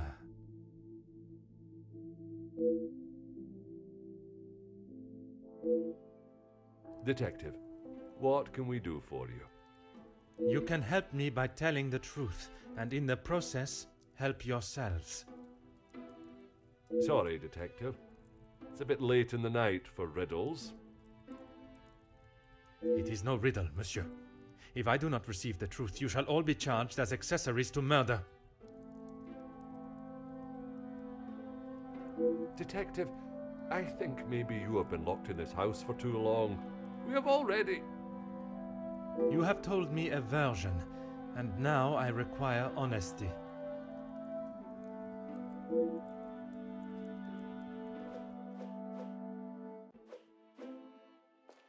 Monsieur Sterling, is there anything you would like to add to your story? I'm not sure what you think I have done, Detective. Let us not string out this charade any longer. From his associate. I've already told you, Detective. I don't know who it was. Do not worry yourself on such details now. I suppose they were lucky to have called when they did. Otherwise, they may not have gotten through at all, with the telephone lines being down as of yesterday.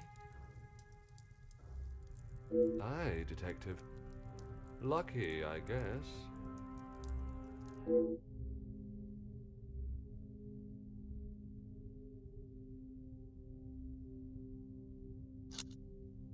Oh, you found it. Thank you, Detective. I've been looking everywhere for it. If I had lost a war medal, I would not stop until I found it. It's not what you think. I was... Exploiting a dead man's military achievements for your own personal gain? Nothing of the sort. He asked me to clean them up. I must have dropped it into my pocket when I was putting them back. An honest mistake.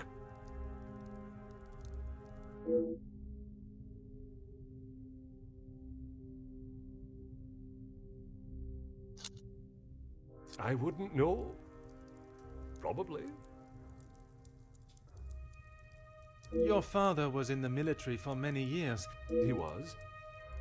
And your family still keep his medals? They were sold. And why was that, monsieur? Is my family on trial now, Detective? Only you, monsieur. And I repeat my question. Because we needed money. Voila.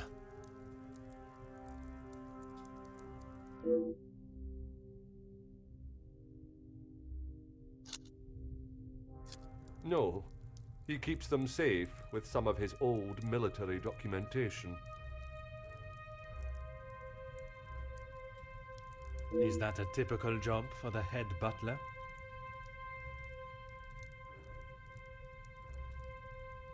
He trusts me to do a good job. I told him I used to clean my father's, so he asked me to do the same. And where does he keep these items? In the storage room. I know where everything is, so it's just easier if I fetch them for him as and when he needs them. Whiskey? You took a bottle of whiskey to the Major. You spoke with Monsieur Demire en route. Aye, of course. It was a bottle he picked up from his last visit to Scotland. Rather smoky number from the Highlands. He was saving it for a worthy occasion. Drowning his sorrows must have been fitting enough. Or was it the one from the West Coast? You'll have to excuse my It's certainly better than my last. You are paid a fitting wage for the work that is asked of you? I'm sure the lady of the house would not want me discussing it, but I should not complain. That is not the most convincing answer, monsieur. Between you and I, we all work very hard here, and it would be nice if we were rewarded for it.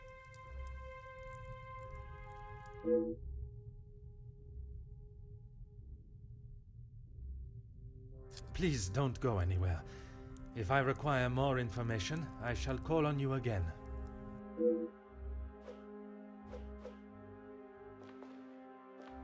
Mademoiselle, I shall keep my questions brief. I don't know what else I can tell you.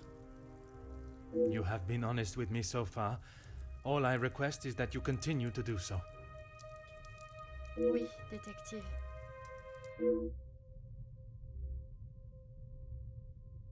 It was frantic in the pantry. We were working hard to make sure everything was up to scratch. Go on.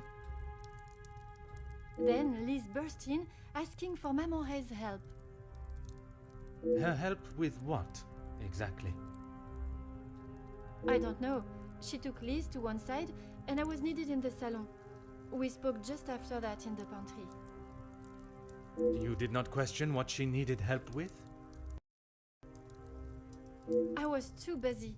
I love Liz, but she sheds a tear at almost everything these days. Although, I have never seen her look so pale.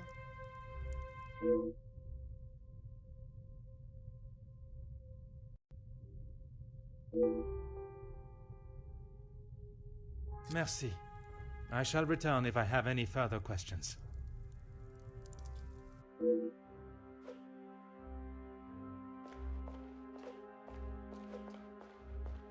Mademoiselle, I shall be as quick as... Okay.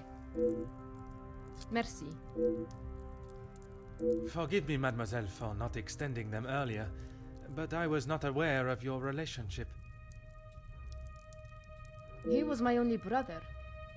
And he died doing what he believed was right. If I ever get my hands on who took him from me...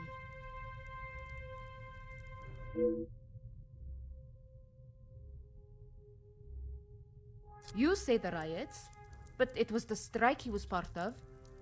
They started the riots, not the workers. By they, you are referring to the security forces. They were brought in to keep the peace. Security, huh? They were brought in to make an example of them. It was all peaceful until they arrived. Why would they need to make an example? So that the workers would stop rallying. No one is going to go on strike if they think they'll get killed. The security you talk of were armed and ready. The workers were pigs to the slaughter. What chance did they have?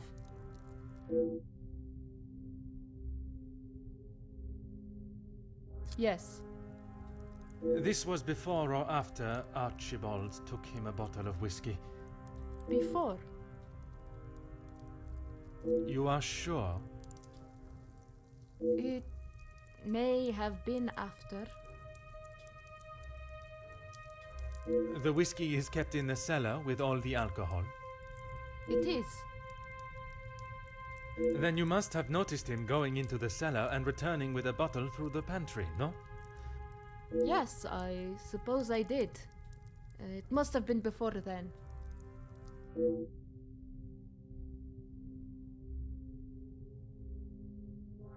What is there to say?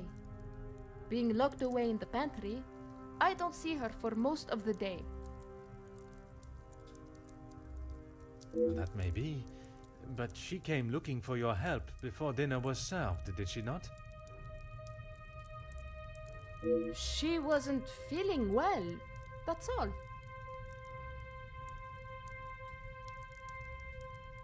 And she came to you. I told you, we are a family here. The girl... When I saw her earlier, I must admit she was not looking herself. Perhaps I should check on her. No! Just leave the poor girl. She'll be... Merci, mademoiselle. That is all for now.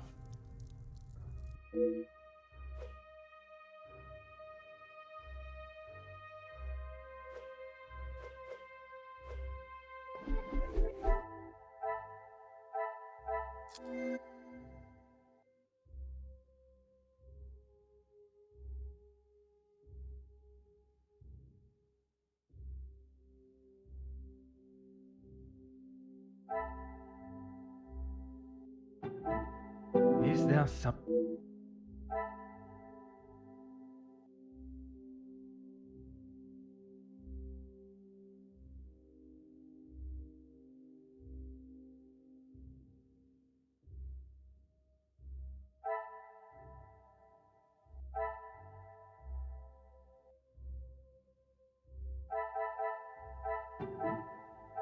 I must act...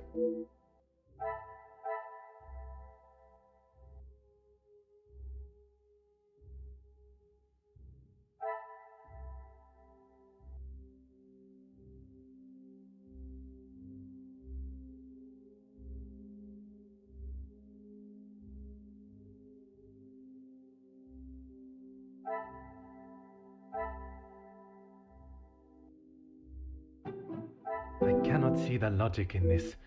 Perhaps... This will not get me any...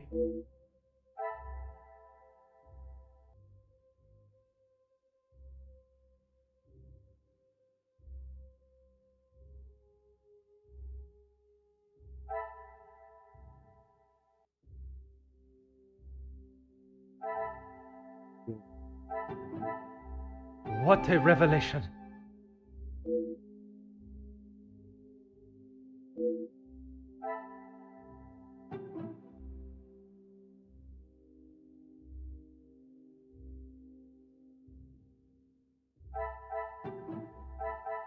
Some would say a lucky guess. I...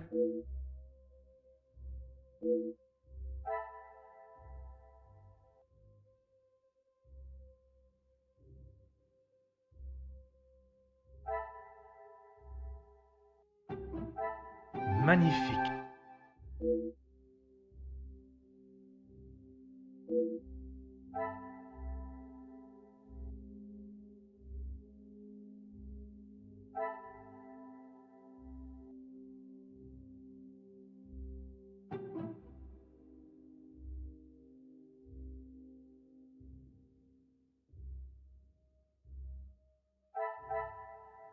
I should not be surprised by my own skills of deduction.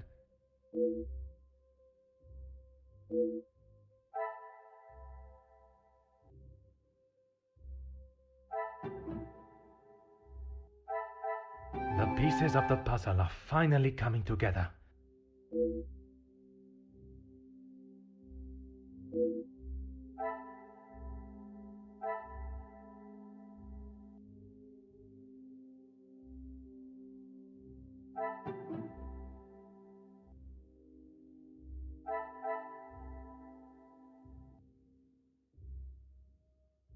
Order and method. Is there some... Come, my little...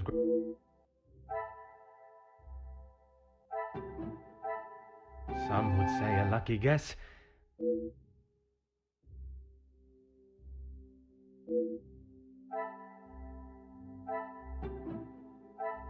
What a revelation!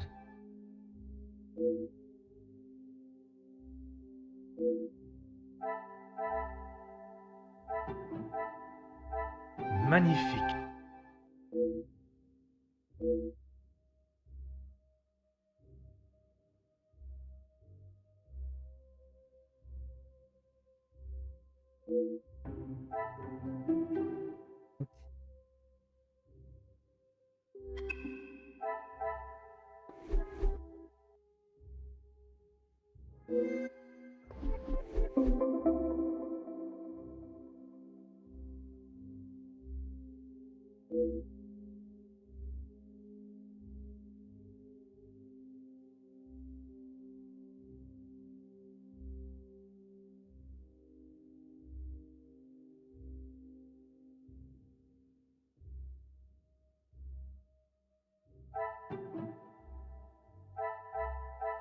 Another success.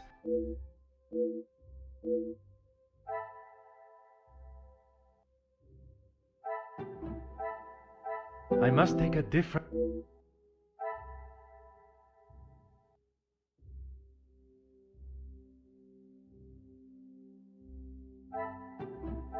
Is there some... This will not get me...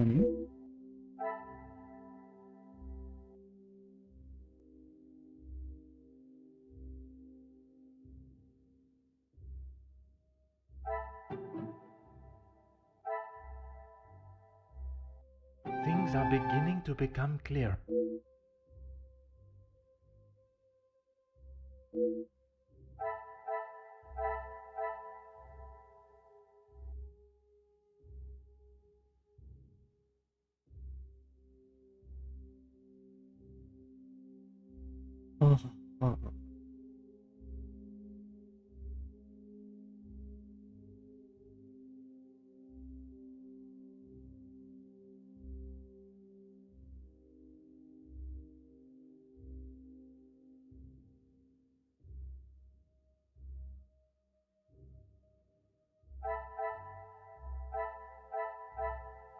여기 뭔가 있어야 되는데.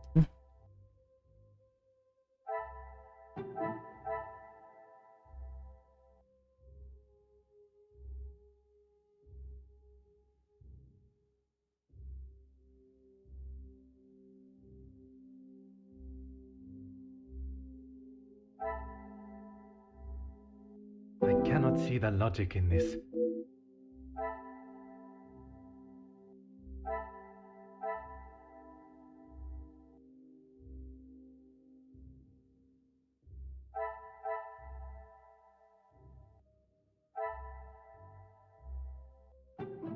왜 안 되지? I must act...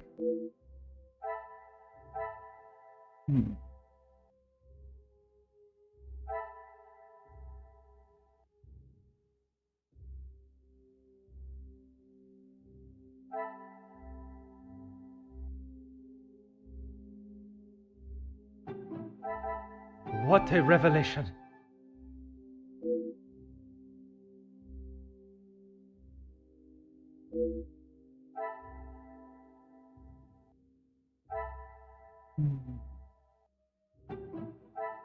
Things are beginning to become...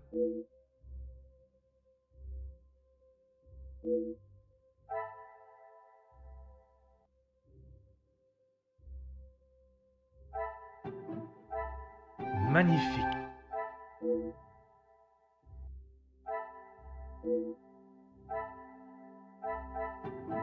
Order and method. That...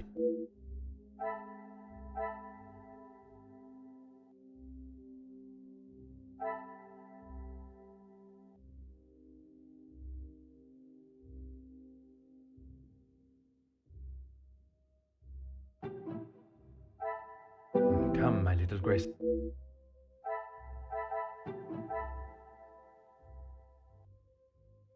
Some would say a lucky guess. I would say a moment of pieces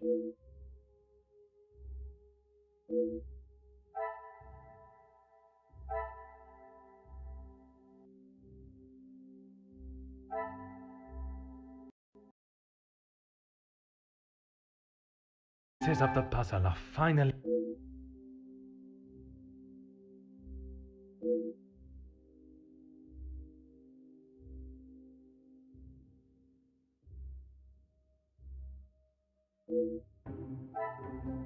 끝났어.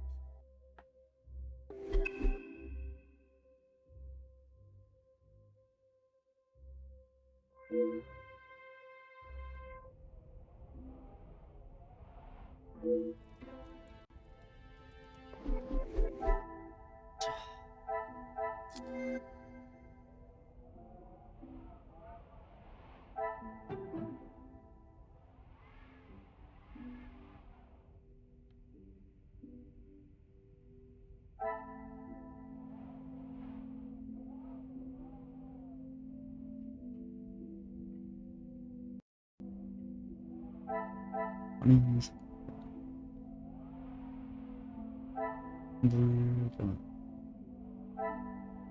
왜?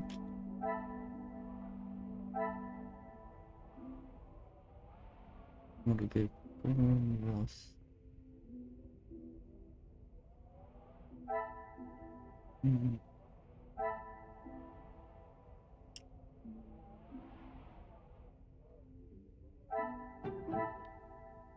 Another success. I ne...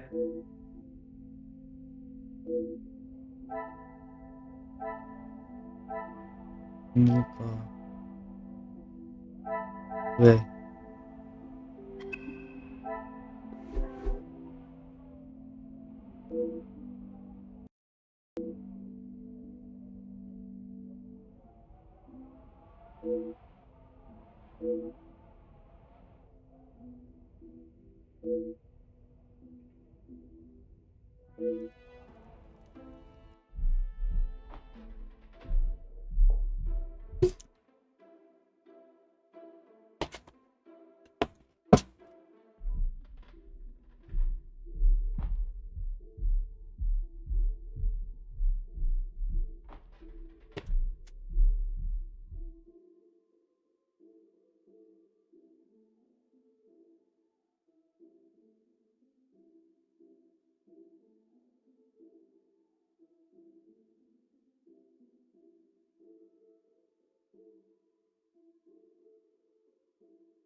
Monsieur Sterling.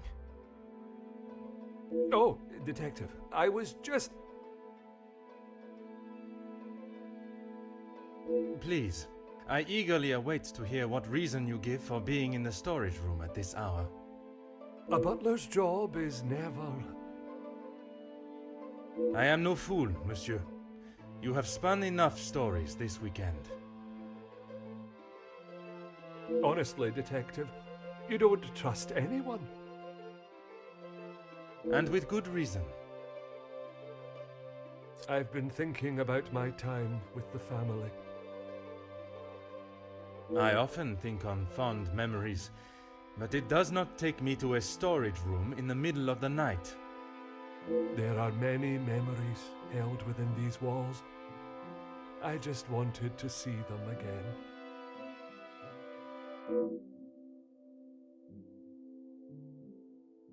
I didn't realize the noise I was making. Obviously. Were you preoccupied looking for another of the Major's medals? Of course not. I already explained. No, monsieur. You attempted to dupe me again into believing one of your stories. Please, Detective. I know you know how it ended up in my possession. I was just trying to... Theft of a medal would be the very least of your problems. Deceive? I'm sorry that I lied to you about the medal.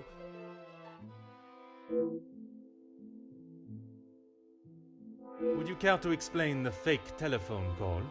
It was purely for my benefit, no? Why would I fake a telephone call? The same reason that Mademoiselle Rihanna dressed in the Major's jacket in the snow, to allow not only the guests but me to believe the Major was still alive. I didn't kill him, Detective. I know, monsieur, but I also know that you helped the one that did to cover their tracks. It wasn't like that. We were just trying to help. She had no part in it. You never let on. How long have you known it was her? Monsieur, I am Detective Hercule Poirot. I only show my hand when I deem it necessary. You will be taking her away then.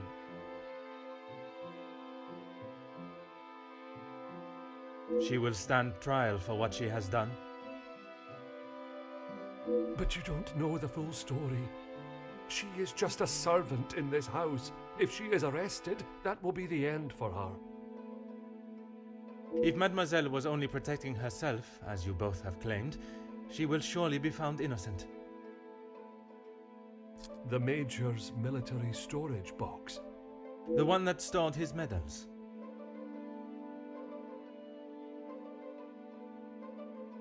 Amongst other things, yes. And those other things are? I had to protect her. If you found it when searching the study, you would have carted her off then and there. Whatever it is you have hidden, it will not remain that way for much longer. I need a moment.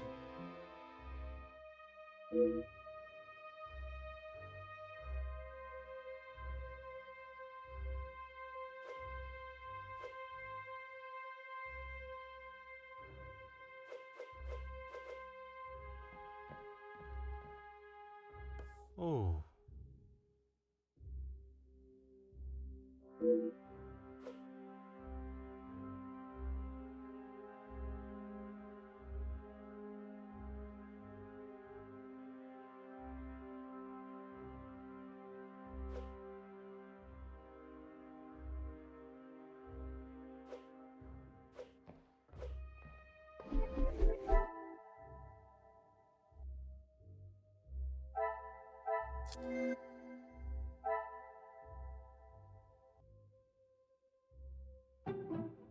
I must take a different...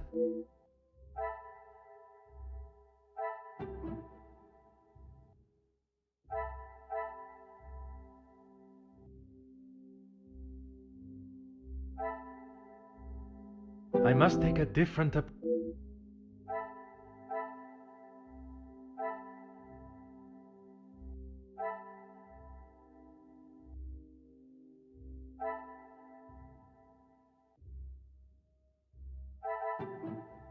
Come, my little grey cells. 뒤로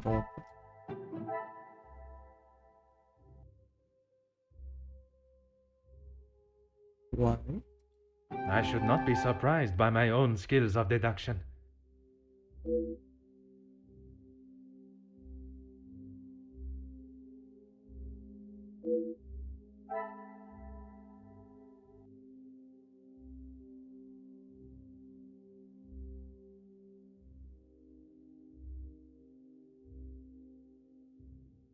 네. Some would say a lucky guess. I would say a moment of genius.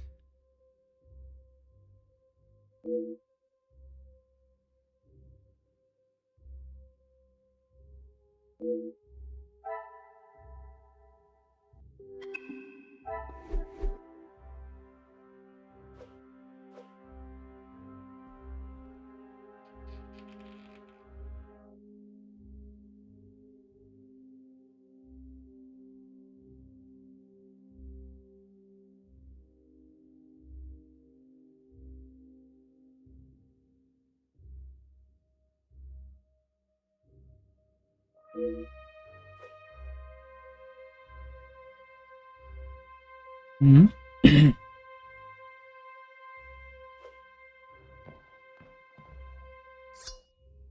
Aha.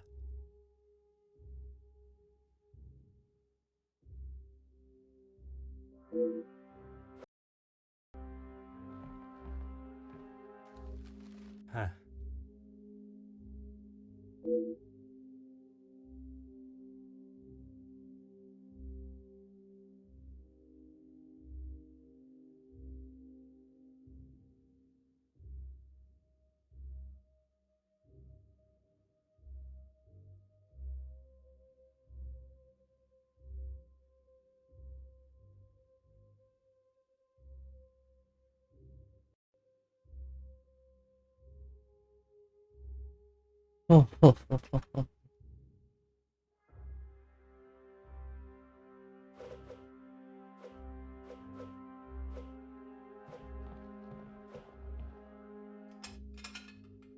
Ah.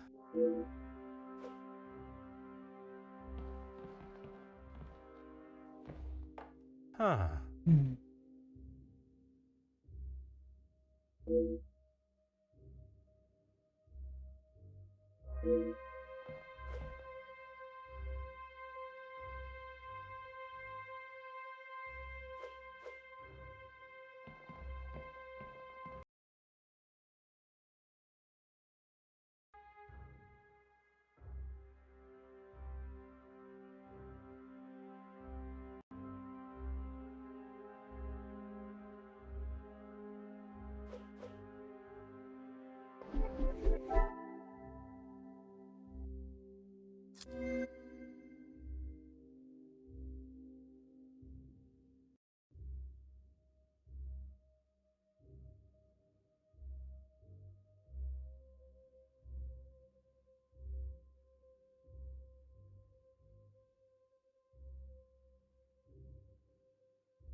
이건 흉기고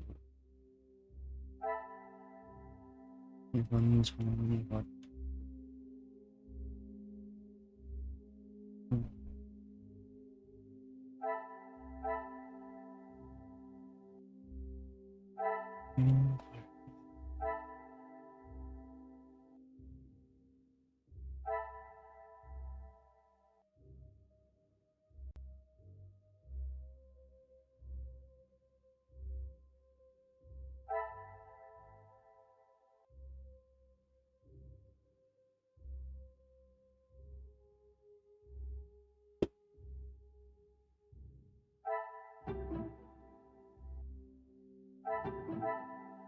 their success.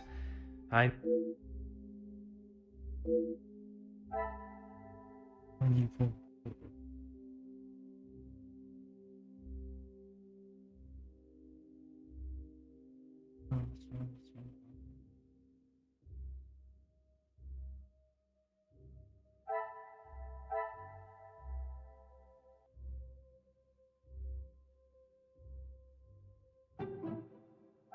Order and method. That...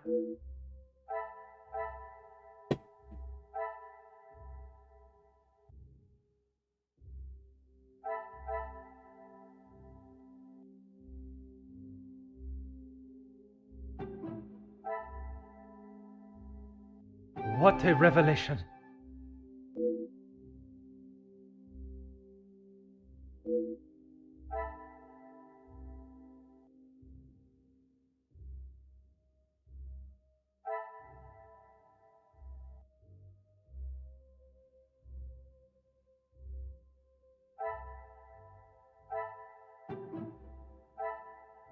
Magnifique.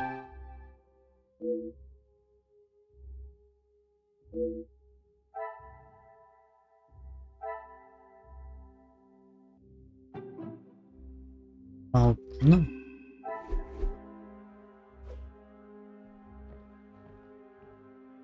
There is no use lying anymore.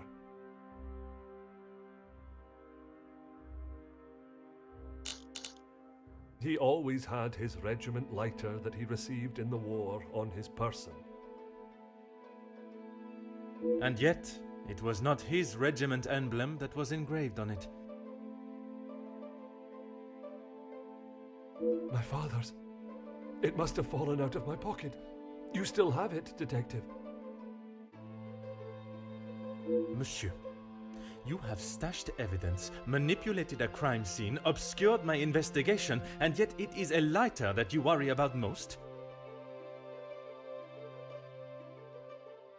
If it is my path to end up behind bars for what I have done, so be it. It is Elizabeth that you cannot allow to be locked up without the truth being told. I have heard how you fought for that young maid before. Florette, is it? I only ask that you do the same for Elizabeth.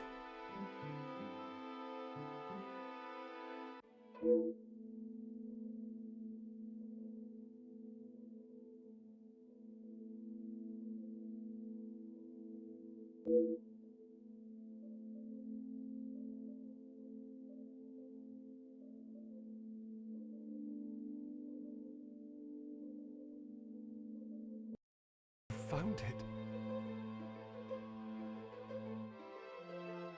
Even the secret area that has been created here is not concealed enough to stop Detective Hercule Poirot. I couldn't just leave it at the scene for you to find.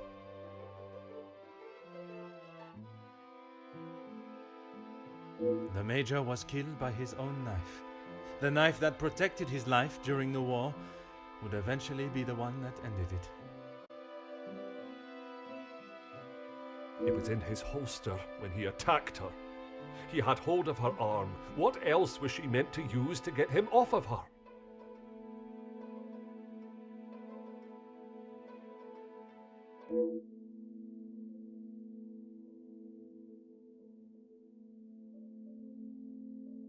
She didn't plan any of it, Detective.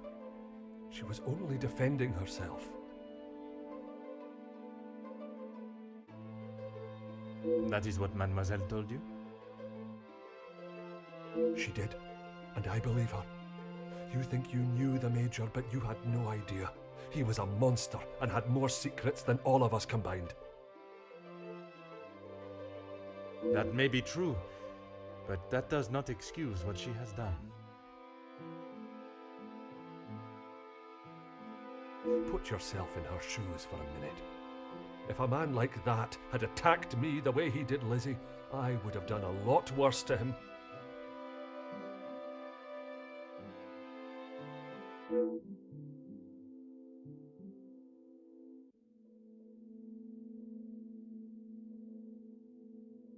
I need a moment.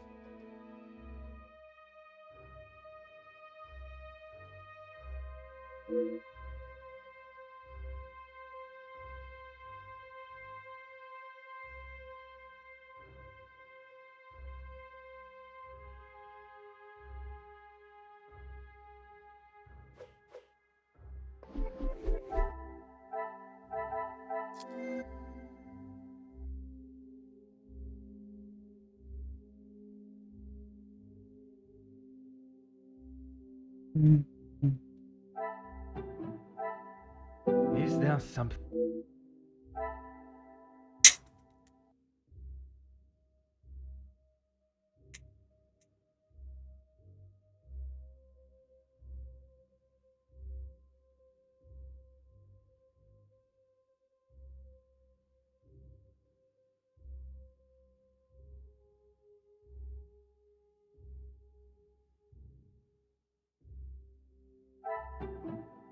I must act on thought and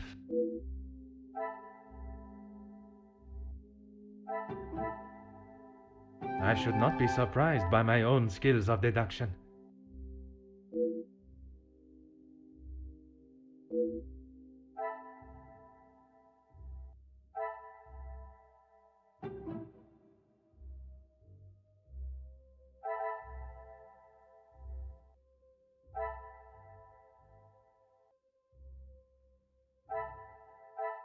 I cannot see the logic in this.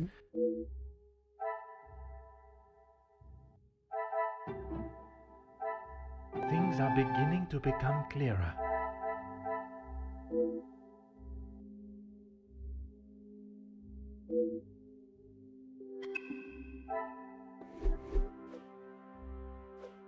There is no use lying anymore. When you asked me yesterday about seeing someone out there, I thought the game was up.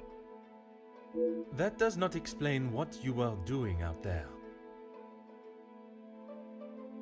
When Lizzie took me to the study, the knife was still in the Major's chest, and I knew I had to get rid of it. I dropped it out of the window, knowing no one would be going outside. It was fine for the time being, but I couldn't risk it being found when the snow melted. So you collected it under the cover of darkness and stowed it away in here where you thought no one would find it. After your questioning in the pantry, I knew you were onto something, and I couldn't leave it here. And where did you plan on moving it to? Honestly, I don't know.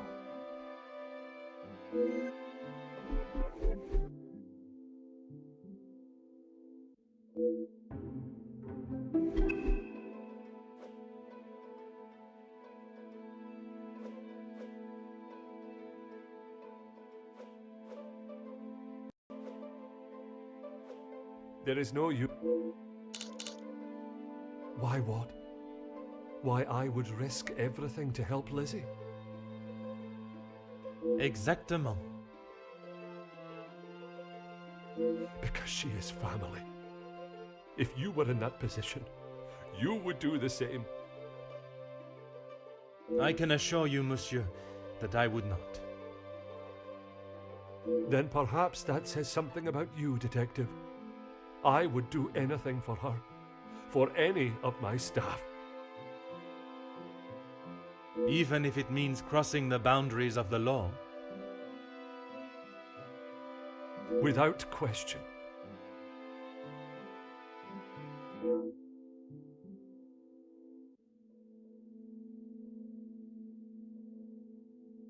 Aye, Detective, but please, you have to help Lizzie.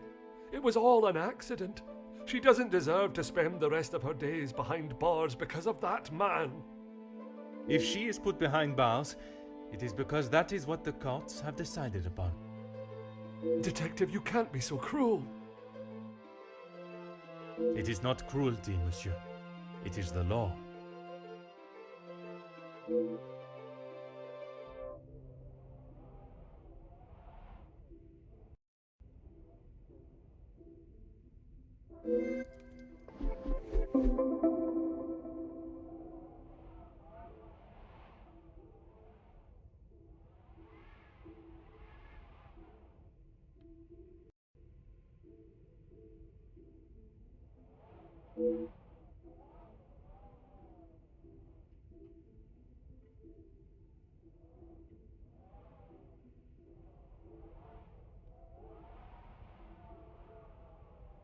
복수극이구나.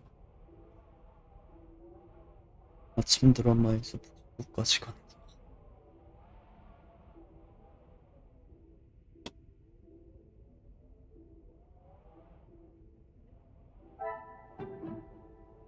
This will not get...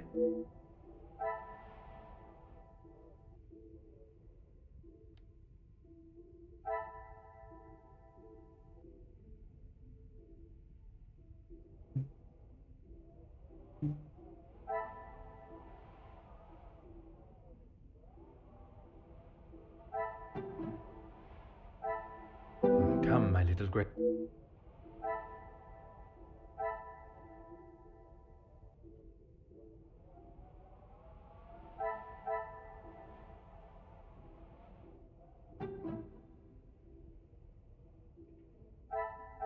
This will not get... I must act... I cannot see the logic.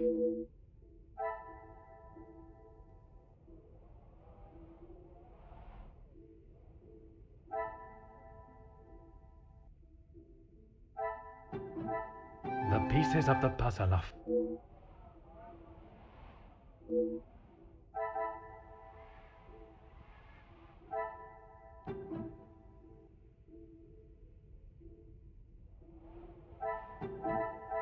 What a revelation!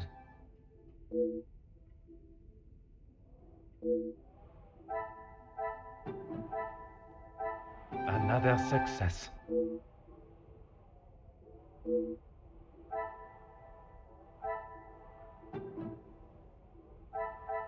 I should not be surprised by my...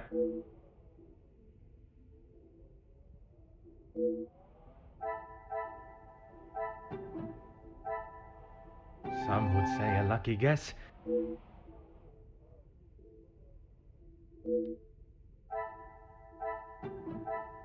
Magnifique.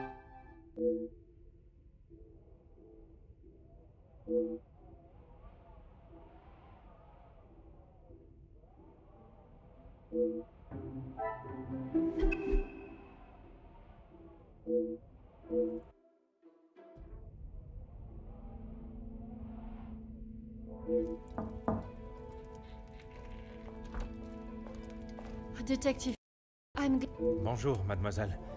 It has certainly not been a night of peaceful sleep. Please, Detective, I'm not sure I can take any more surprises like last night. I'm afraid this may be the most upsetting of them all. You have found Felix's killer, haven't you? I have. And the guilty party will certainly come as a shock. Detective, please. It was Mademoiselle Elizabeth that was behind the Major's death. You must be mistaken. Elizabeth could not do such a thing. I assure you I am not. It is something I spent much of last night deliberating. When you spoke of the telephone lines being out of order, it made me question the conversation I thought I had heard Monsieur Sterling make with the Major before connecting the call to him.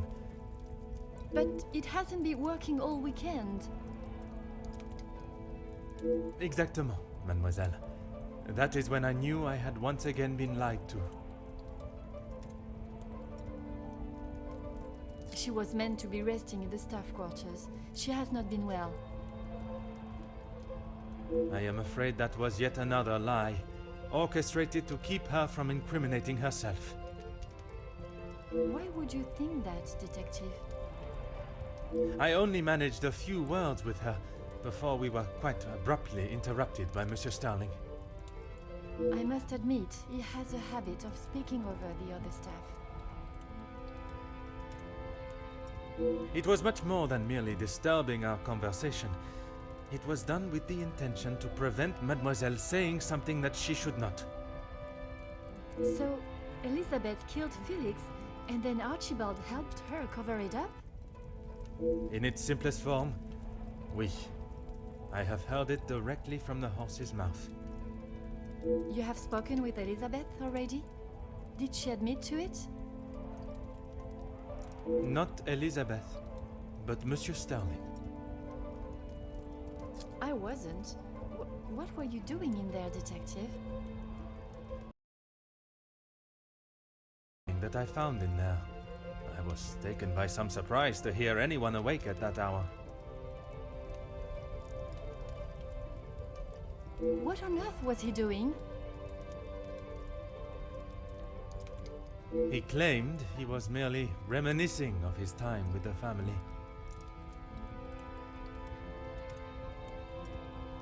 You don't believe him?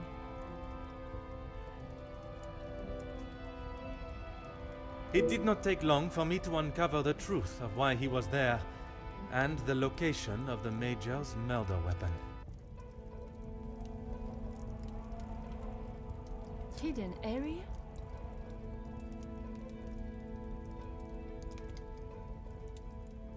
A room that held all of the Major's secrets. I had no idea. Did you discover the reason for his blackmail?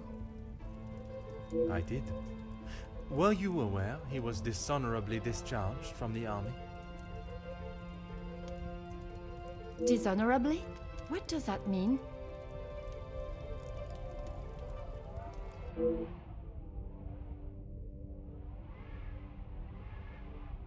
Yes, Gideon told me about the conversation you had.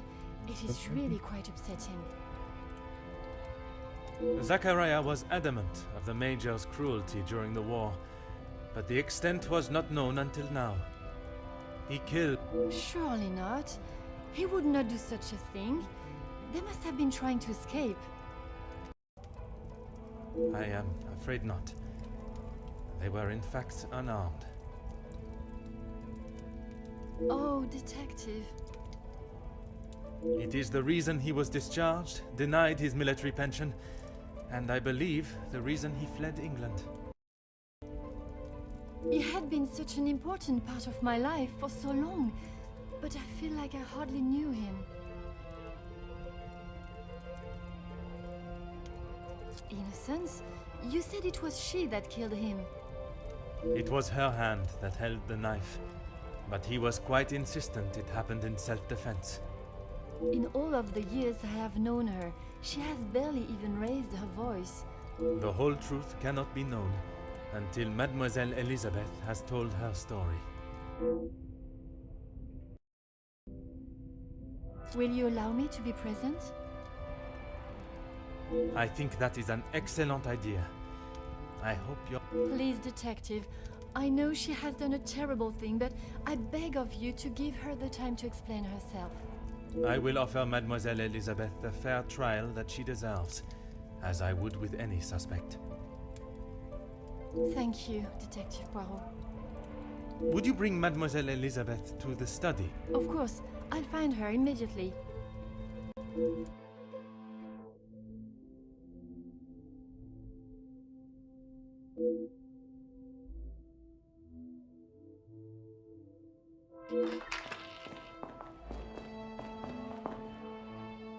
Mademoiselle Elizabeth, merci for joining us. Miss Angeline said you requested to see me urgently. We have some serious matters to discuss, and I would like to waste no further time.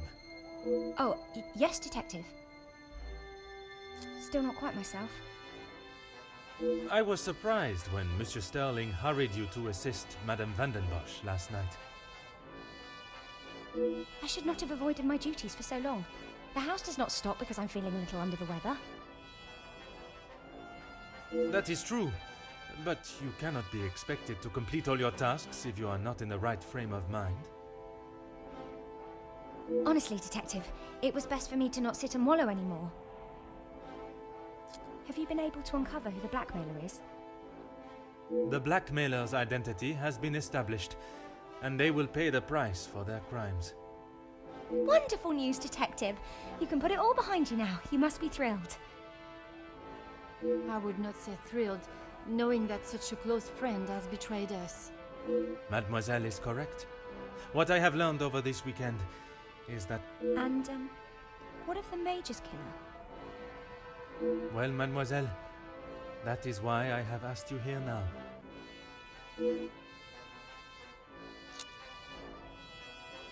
Yes, that is where he spent his last moments. standing shoulder. The resulting riots were a terrible tragedy. One that I hope we will not have to see or experience again. Something that could have been avoided had the Major and his team done what was required of them. Nobody deserved to die that day. Not my Luke. I'm not quite sure what you want me to say, Detective.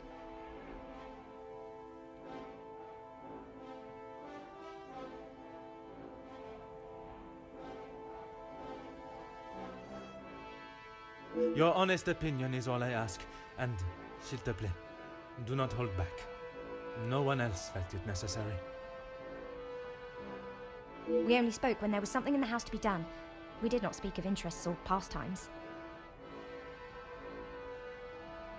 You knew of his work with Monsieur de Silva?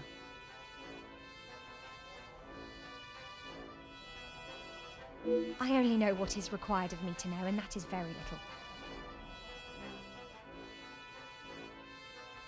But you were aware of his work as security at Monsieur de Silva's factory.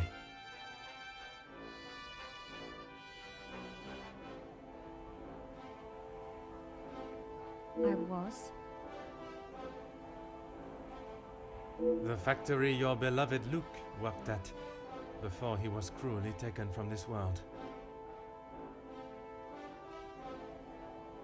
Yes, Detective.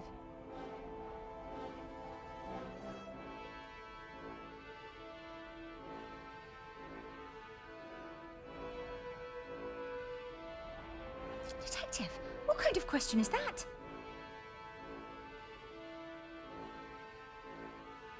It is a straightforward one.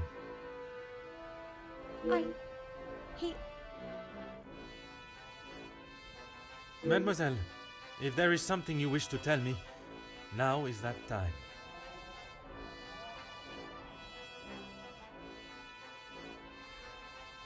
I'm sorry, Detective, I just don't know how to answer it. Let us consider what we know of the Major. He fronted the militia that attacked the workers at the strike. You were aware of this?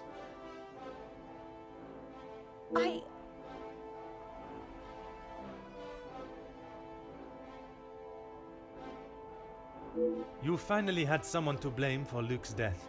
Someone conveniently located in the same house, alone in his study. No, Detective. It wasn't like that.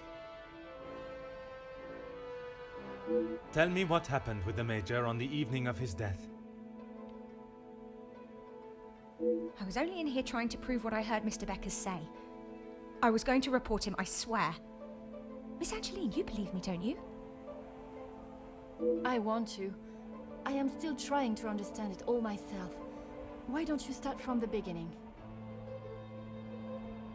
I was delivering Miss Angeline's dress to her room when I heard Mr. Beckers arguing with the Major in his study. They were ever so loud. I thought the whole house would have been listening to what they were saying. Mr. Beckers was talking about the factory strikes and how it was the Major's fault. He told him that if he didn't own up to his crimes, he would go to the newspapers.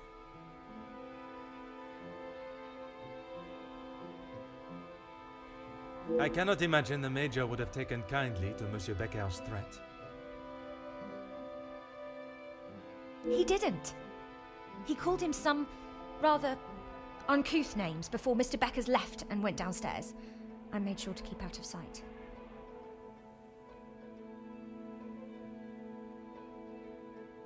After the altercation between the Major and Master Gideon, you went to speak with him outside, and I thought I could look around his study without anyone knowing. I had to know for sure. If it was true, he deserved to be held accountable. And did you find the proof you are looking for?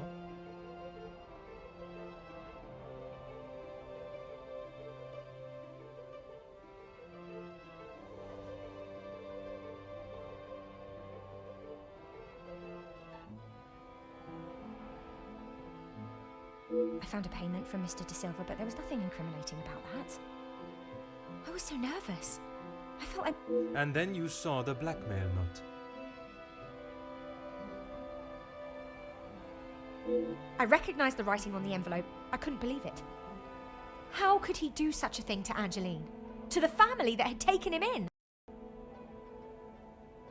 Common sense would determine the Major was another victim of the blackmailer.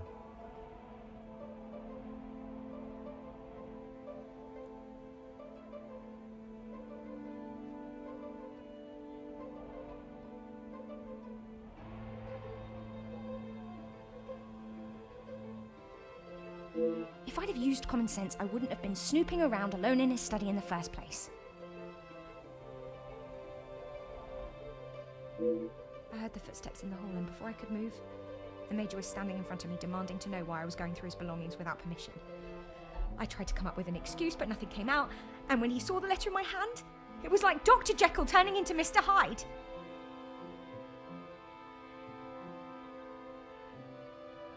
I tried to move around him towards the door, but he hurled something towards me and it crashed against the wall.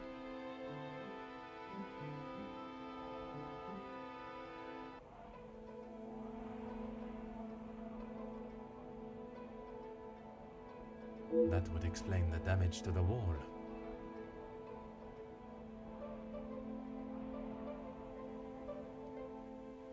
I froze. I have never been so scared in all my life. I thought he was going to kill me there and then. And you thought you would beat him to it?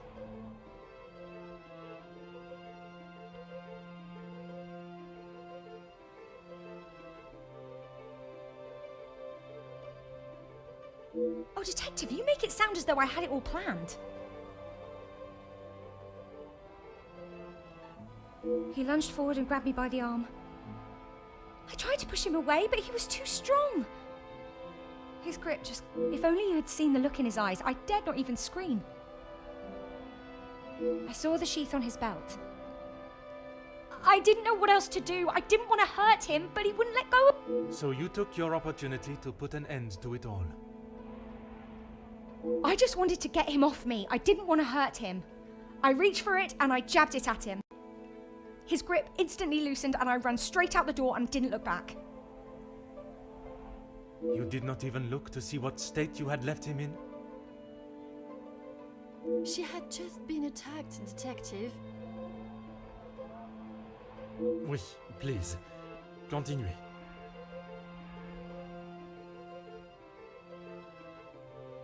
I ran down to the pantry looking for Rahana. I explained to her what had happened and she went to find Archie. She said he would know what to do. We went back to the study and he was still lying there, motionless. Archie said that no one would believe me. That if someone like me killed someone like him, I would be sent straight to the gallows. He left the letter so you would find it. He said that if people knew what the Major was really like, then they wouldn't care what happened to him. So I am to believe that it was Monsieur Sterling and Mademoiselle Rihanna that cleaned the scene and orchestrated a plan that included a fake telephone call and dressing as the Major so that he may be seen. You had nothing to do with that. I swear I had no idea that is what they had done. Archie just told me to stay out of sight. I am no master criminal. Then Monsieur Sterling and Mademoiselle Rihanna will be charged for obstruction of justice and impeding my investigation. Please, Detective, they were only trying to help me. If they wished to help you, they should have brought all of this to my attention immediately instead of committing more illegal acts. Surely you haven't forgotten what happened with Florette. She was only accused of stealing a bracelet. I killed a man. It is a day I have not forgotten, mademoiselle. Even for a moment. Without your help, I don't stand a chance. Please, Detective Poirot, you are the only one that can help me. Oh, Elizabeth, why didn't you come to me? I didn't think you would believe me.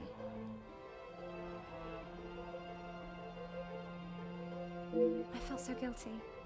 And when it was announced yesterday that he was a victim of the blackmailer, I wanted to tell you everything. I came to find you last... I'm sorry.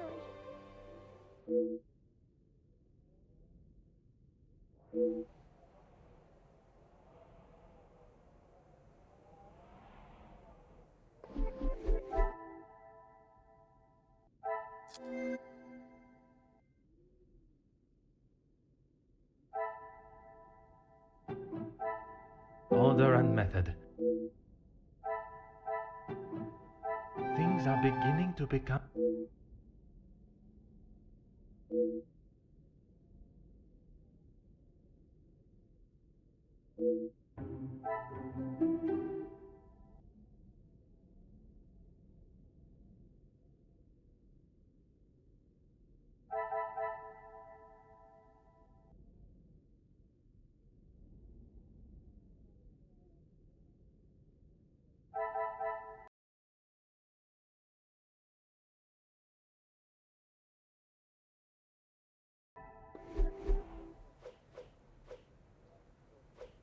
Oh, yes, Detective.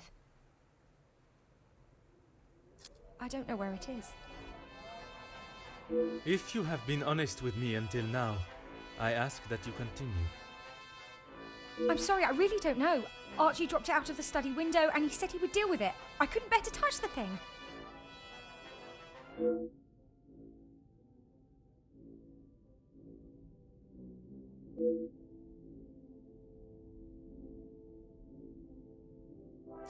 Please, I was only protecting myself. I didn't want to hurt him. He just wouldn't let me go. Oui, mademoiselle. I know.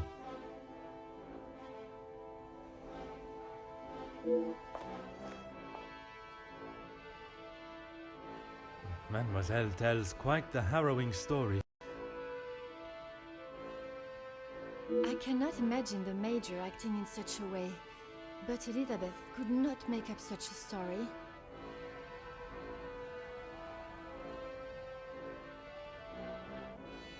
After learning what I have about the Major's character this weekend, I would not question the lengths he would go to in order to keep his secret hidden. I know that you share a close bond with Mademoiselle Elizabeth, but you cannot allow your personal feelings to taint your belief of what took place. She has committed a terrible crime, but she will live with that for her life. She is not a cold-blooded killer. If what she says of the Major's attack is true, she acted in self-defense, and in the law's eyes, a crime has not been committed. I will do everything I can to make sure her story is heard and a fair trial is conducted.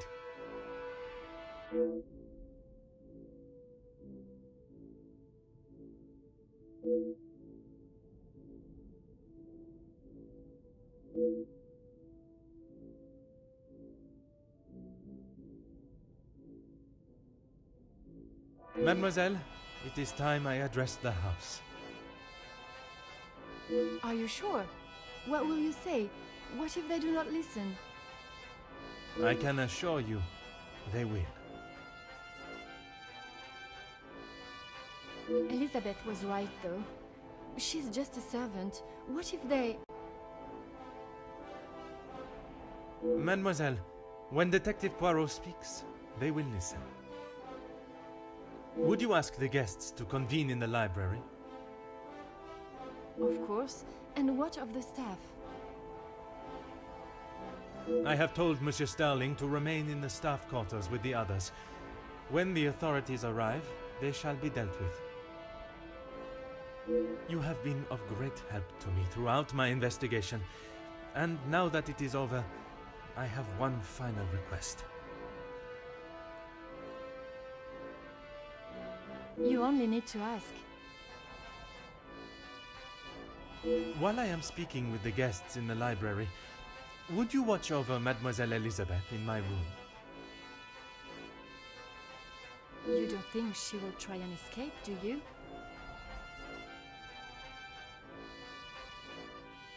In her position, I do not know what she might try. But I trust with you there, any potential ideas of such a thing will be squashed.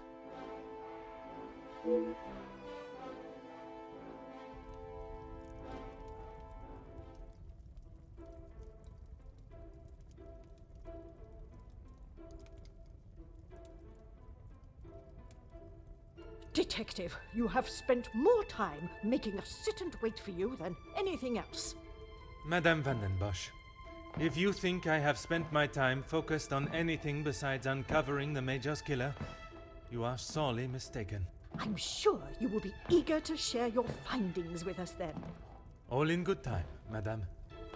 Firstly, to understand the truth of what has occurred, one must know the timeline of events that not only preceded the Major's death, but succeeded. We are all well aware of what happened before, Detective. You can save your breath. You are only aware of what the guilty parties wanted you to believe, but now I shall apprise you to the true events. The reason for us all being here, you know. The altercation between Monsieur Demire and the Major, you know. The body of Monsieur Hagen was found while we were all sat enjoying a most delicious meal. That you also know. But what was kept from us all was that his body lay on the study floor for far longer than was thought. It was that servant. She found him. S'il te plaît, monsieur. It was indeed young Inga that found the Major's body lying lifeless in the study. So it was her. Monsieur, I will not allow for any further interruptions. I return to the Major's body. If we are to believe the scene that we were presented with, the Major must have been killed during the first course of our meal, a meal that none of you left, even for a moment. Speaking in the evening, you all confirmed one another's alibis, and although there was doubt in the validity of some, I confirmed that they were indeed all true. What I could not understand was how a man came to be found dead, and every guest accounted for at the time of death. That is until I questioned the latter. Monsieur Beckers, I shall now allow you to speak. You saw the Major smoking a cigar in the snow. Is that true? It is. False. You saw what you were meant to see. Someone in the Major's coat standing outside, giving the illusion that the Major was still very much alive. Monsieur da Silva, on the afternoon of the Major's death, do you recall hearing a telephone ring? Now that you mention it, I have not heard a single ring all weekend. Correct. The telephone lines have been down for the duration of our stay, meaning the telephone call that was received and promptly directed to the Major's study was yet another act of trickery and deceit. But it did not end there. When I entered the study for the first time, it was obvious someone had already been there and falsified the scene to stage a burglary and clear away important evidence, including the murder weapon. What followed was an investigation that had already been hindered. But even those lengths were not enough to derail me for long. I think we have all had enough of your self-praise, Detective. Perhaps you would like to tell us who killed him now? Madame, as I'm sure you would expect, it is not as simple as that. What many of you do not know is the discussion that was had between the Major and Monsieur Beckers earlier that day. What has that got to do with anything? I told you I didn't kill him. That I know to be true. What you do not know is that it was not only his ears that heard your spoken words. I hope you are not implying I had something to do with it. No, madame, there was another. Mademoiselle Elizabeth. You are all aware that the Major was hired by Monsieur da Silva to front the security during the workers' strikes.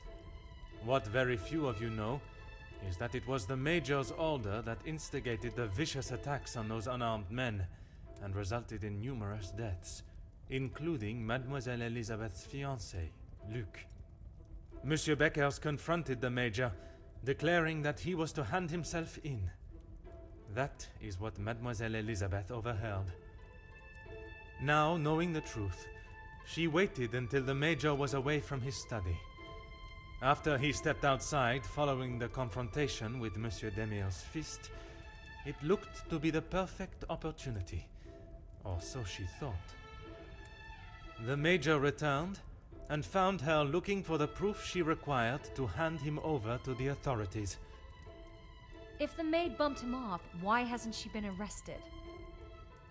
The events that followed in the study are not those of a cold-blooded murder, but one of a young girl that had no other option but to protect her own life. Sounds to me, Detective, like you have taken a shine to this young girl and would rather protest her innocence than arrest her for murder, the crime she has committed. Jeez, this is gonna make for a juicy story. Mademoiselle, I ask you this. You have seen the Major's anger before, oui? What if I have?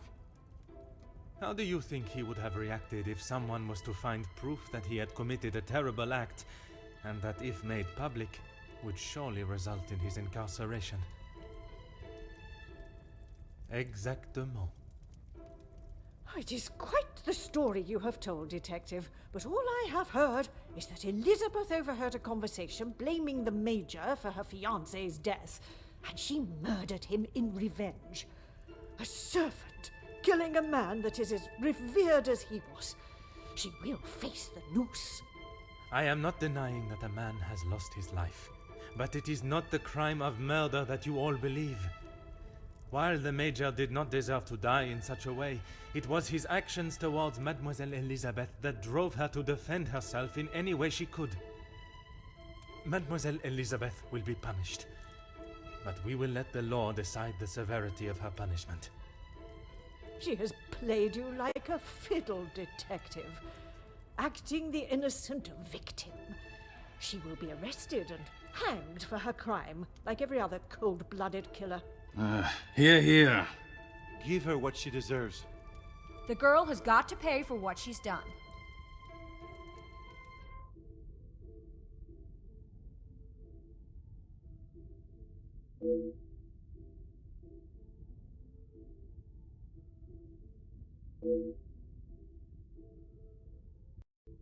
Those of you that are calling for the hanging of Mademoiselle Elizabeth, have you forgotten the roles you played? Your actions have been far from innocent. Look, Detective, I see where you are going with this, but it's not going to work. So Mademoiselle Conrad, if you are so confident of your innocence, perhaps we should begin with you.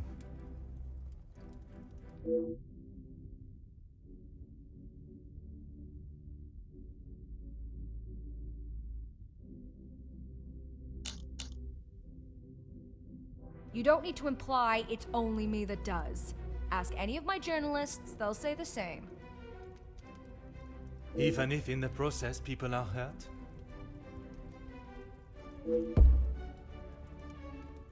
You knew the situation surrounding the strikes, and only sought to swell the anger in people and create further chaos.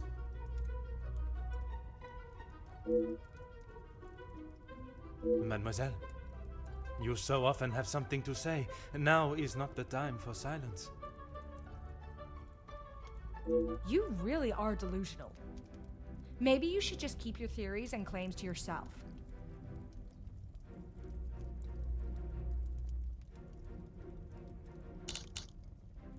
You obviously have no idea what goes on in my world.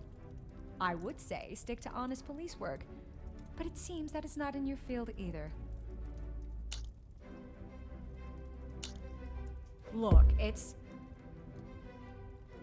Mademoiselle, I do not have time for your excuses. Do you wish to state your direct involvement, or should I? It's not... Okay, fine. Yes, the story was going nowhere. There was a deal on the table, and it was going to be done and dusted. Everything you said is true.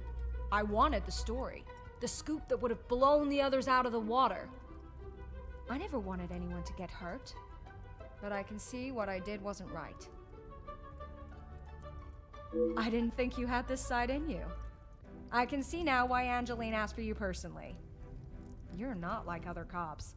It's clear it's the law and doing the right thing through and through with you. If you say it was self-defense, I believe you. We can't just forget what that girl has done. It's not Jackie's fault, or any of ours, that she decided to do what she did.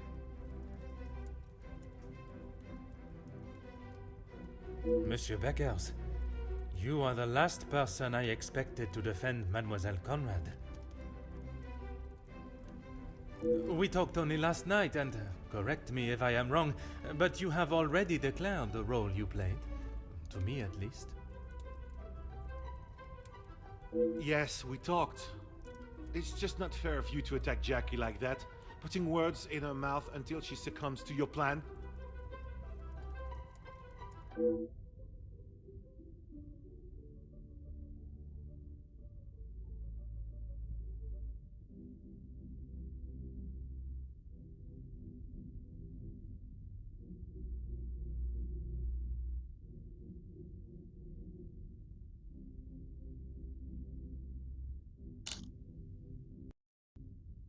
This is ridiculous. It was a peaceful strike. We only wanted what... Monsieur Beckers, you have taken the words from my mouth. Jackie was documenting everything to do with the strikes. She wanted our story to be heard and wanted to know how I was handling the negotiations. And they were handled by yourself? Naturally. If I cannot handle simple negotiations, I am not fit to be in the position I am in.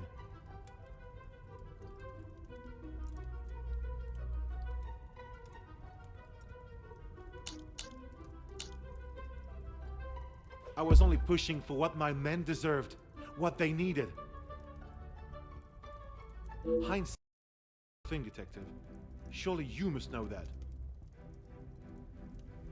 Nothing is ever simple, detective. I'm sure you understand that better than anyone.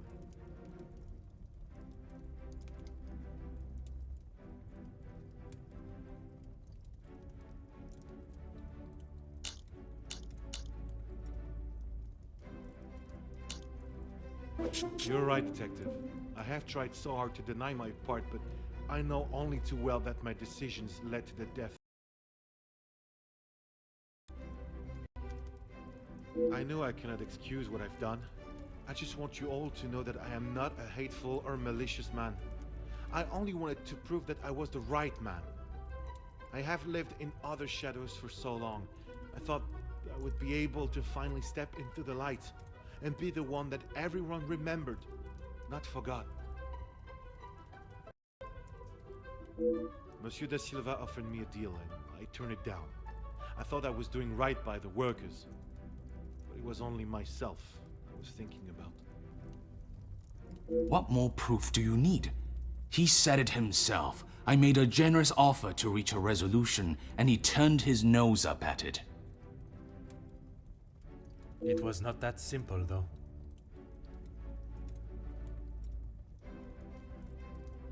Oui, an offer was made, but Monsieur Beckers and the workers would never have been forced into that position had their working conditions been satisfactory to begin with.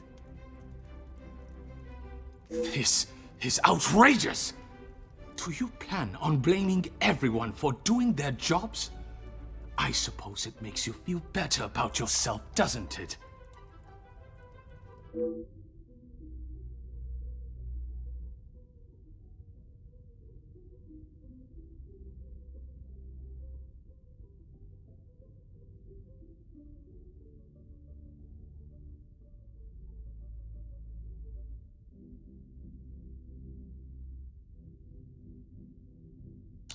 It may be a big deal to you, but I am used to workers not being happy with something.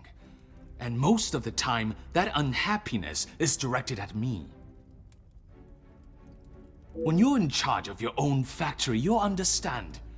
I handled the situation the best I could. If you think otherwise, maybe you have proved us all right, that you aren't the great detective you claim to be.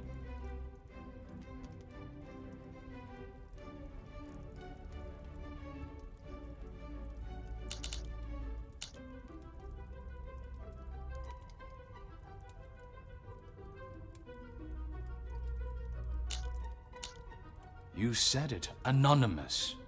I don't know them, and it doesn't sound like they know me. Monsieur da Silva, you seem to have forgotten our previous conversations. I recall them just fine, thank you.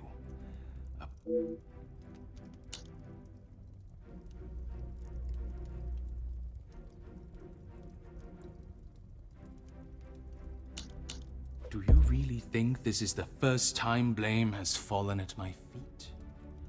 Although I don't think I've seen someone try so hard before to even convince themselves of what they are saying. Have you not learnt enough already from having your factories closed? If you have any hope to return to normality, you must admit your faults and accept the repercussions. I may have been a little harsh with my staff. I only wanted to prepare them for the realities of this world. I was never given the opportunities that they have today, and I succeeded. All they do is demand more and more at the factories and at the house. How am I offered what I could? I was willing to meet in the middle. But maybe that wasn't enough. Swallowing one's pride is no easy feat.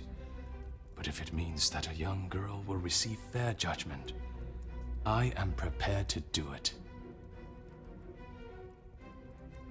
Merci, monsieur, for your honesty. Admitting your responsibility is an honor. What now, Detective? Is this absurdity going to continue much longer? Even after all your attempts, Detective, Felix was still murdered. Self-defense or not, she chose to hide what she had done because she knew what she had done was wrong. And she will be punished for it. It was not choice to hide anything, madame. If in her position, I ask, what would you have done? The Major has already furiously thrown an object at you, barely missing your head, and now has hold of your arm. I wouldn't have driven a knife into him, that I can tell you for sure. She is no fool. She intended to kill, not to defend.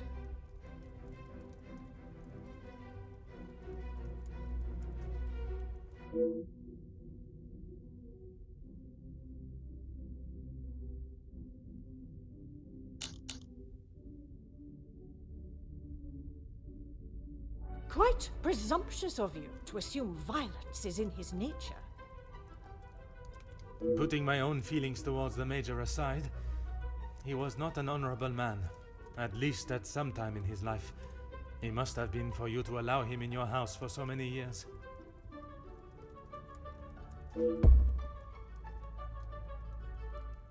So, even you confirm he had a history of aggression.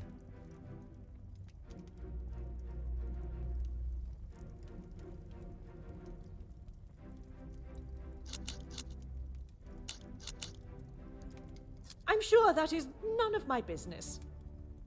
Likewise, it is none of yours.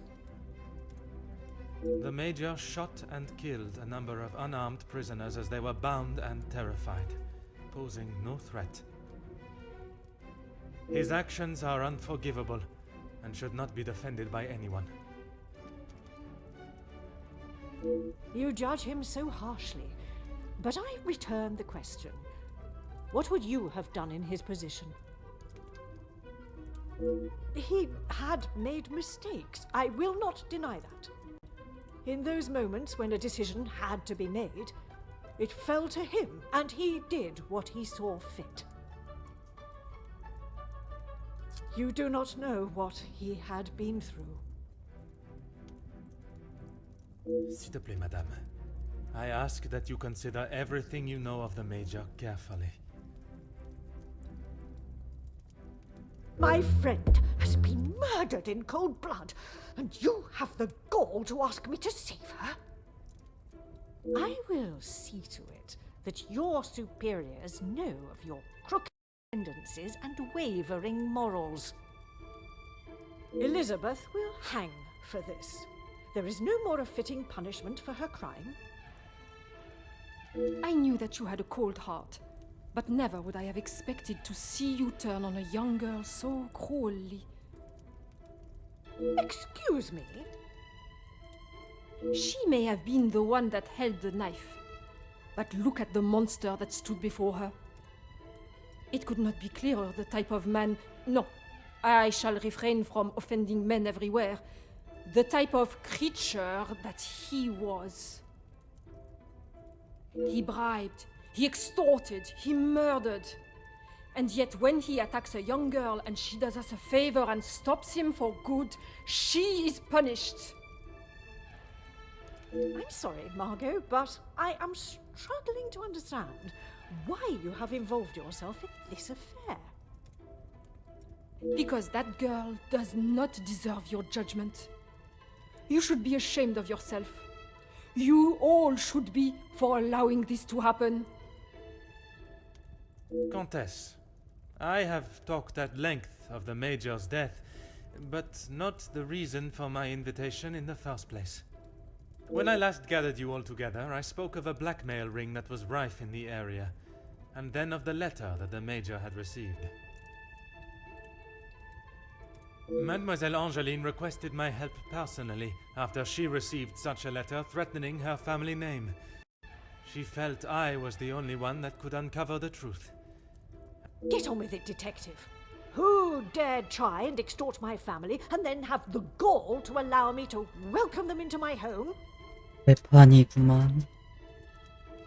If it was not for the honesty of a young servant, I would perhaps still be looking for the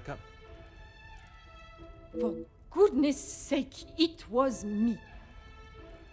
Margot, how could you?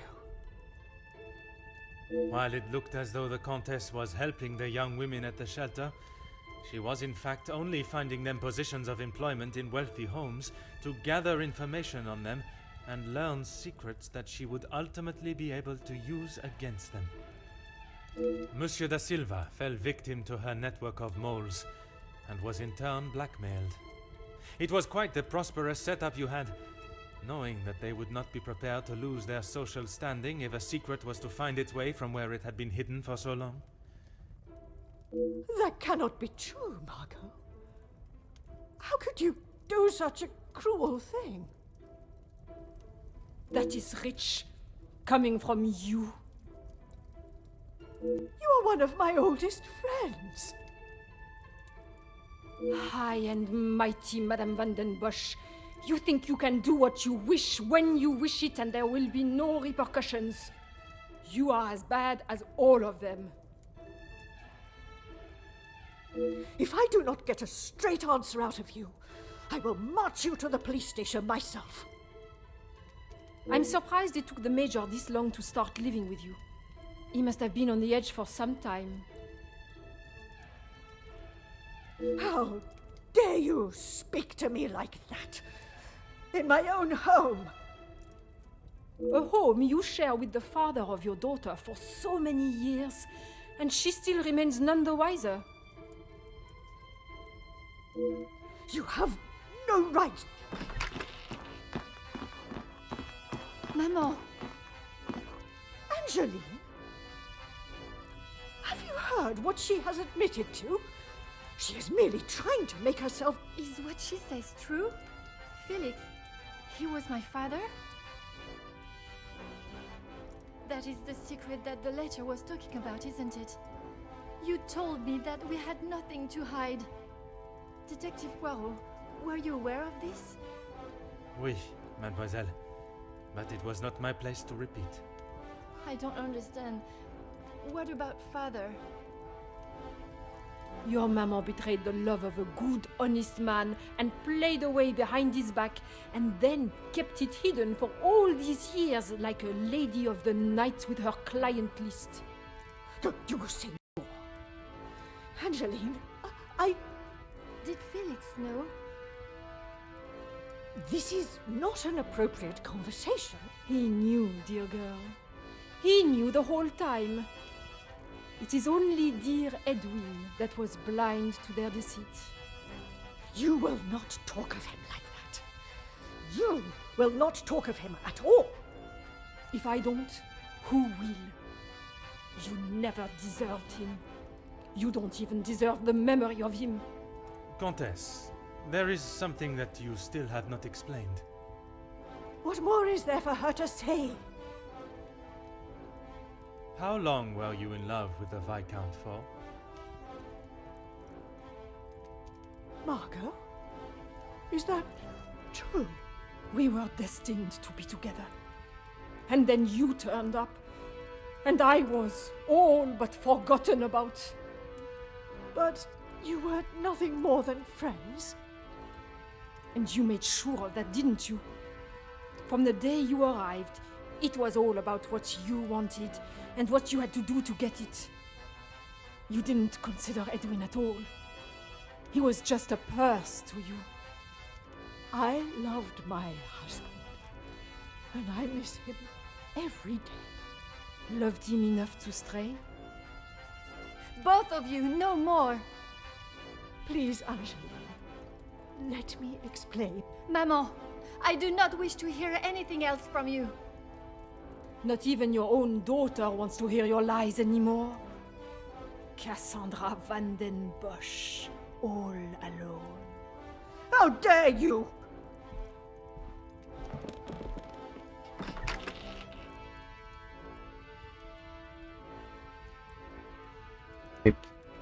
While I feel a sense of satisfaction and pride in solving both cases, there is still a part of me that is content to revel in triumph. I am content with the unmasking of Comtesse de Vos as the blackmailer, and knowing that she will pay for her crimes. But it is the justice for Mademoiselle Elizabeth that worries me. She will stand in a court of law, and I can only hope that they can see she acted in self-defense. I must trust that our legal system and justice will prevail, and a fair sentencing will be given. In protecting her own life, she took the life of another. Perhaps the guilt she must live with is a greater punishment than any sentence she can receive.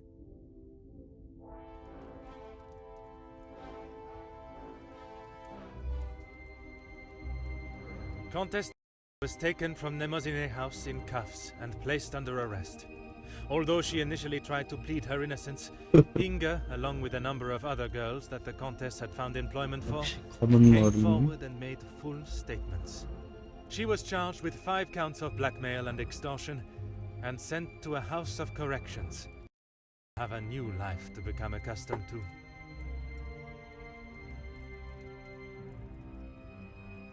Monsieur Sterling and Mademoiselle Rihanna were also reprimanded for their participation. While they may not be facing time in prison, tampering with a crime scene and obstruction of a police investigation are certainly not something that houses and new employers will look positively on. Mademoiselle Angeline finally became Madame Demire, and together they took up residence in England, where Monsieur Demire continues to support and fight for fairness and equality in London.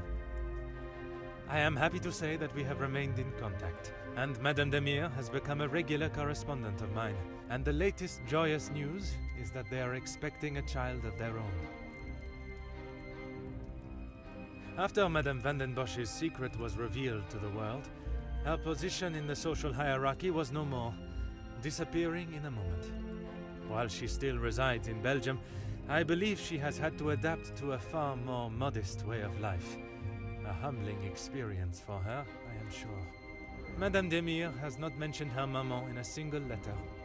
After the discovery of her real father and how she had been lied to for so many years, I am not surprised if her departure from Belgium was somewhat an act of separation from her maman. Mademoiselle Conrad left Nemozinet House the same way she entered, confident in herself and audacious in her opinions. Her report of the Major's murder at the house and the surrounding blackmails became one of the most talked about stories of the year. While there were certain details of her own involvement that did not make it to print, she was really quite complimentary about the detective at the heart of the case. Monsieur da Silva tried to continue in his position as factory owner and business entrepreneur, but after his accounts and business dealings were investigated following the details of his blackmail being made public in Mademoiselle Conrad's article, his illustrious business empire began to crumble and is now facing an international corporate investigation. Monsieur Becker stepped down from his position as union leader, accepting that he was no longer fit to represent the workforce that, in his words, he had let down on a scale of unmeasurable proportion. Although he is no longer the workers, he continues Zachariah and his brother made amends, and returning to his family home, and after sobering up, he was able to find the help that he required. I understand that he is now helping fellow soldiers with similar conditions. And Mademoiselle Elizabeth. She stood before a court and was found guilty of second-degree murder. She was sentenced to time in a female correctional house on the outskirts of the city. Alone in a foreign country with no friends or family for support, it will certainly be a hard life for her there. Her mental and physical strength will surely be tested to their limits, but she could not go unpunished. Without repercussions, we would become a society of animals.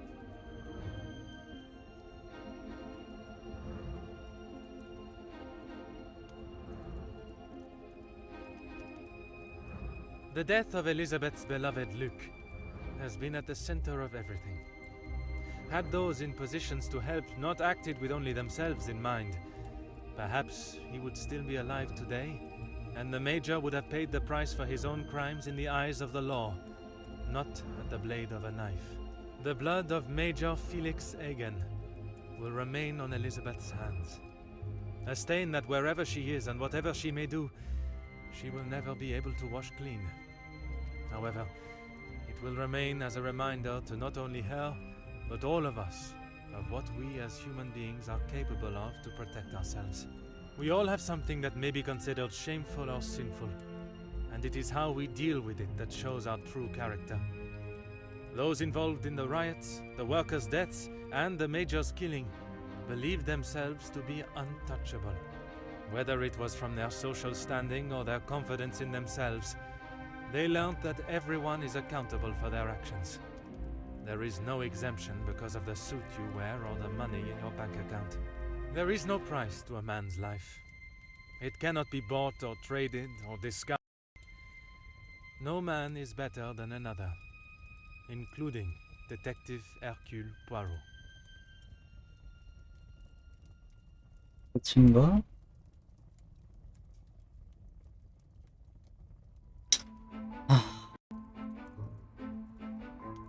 아무리 생각해도 가장 나쁜 사람은 젊은 포아로. 일 나빴어.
아무튼 소설 한 권 잘 읽었습니다.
하나는 멘탈 스펙이 제일 좋더라.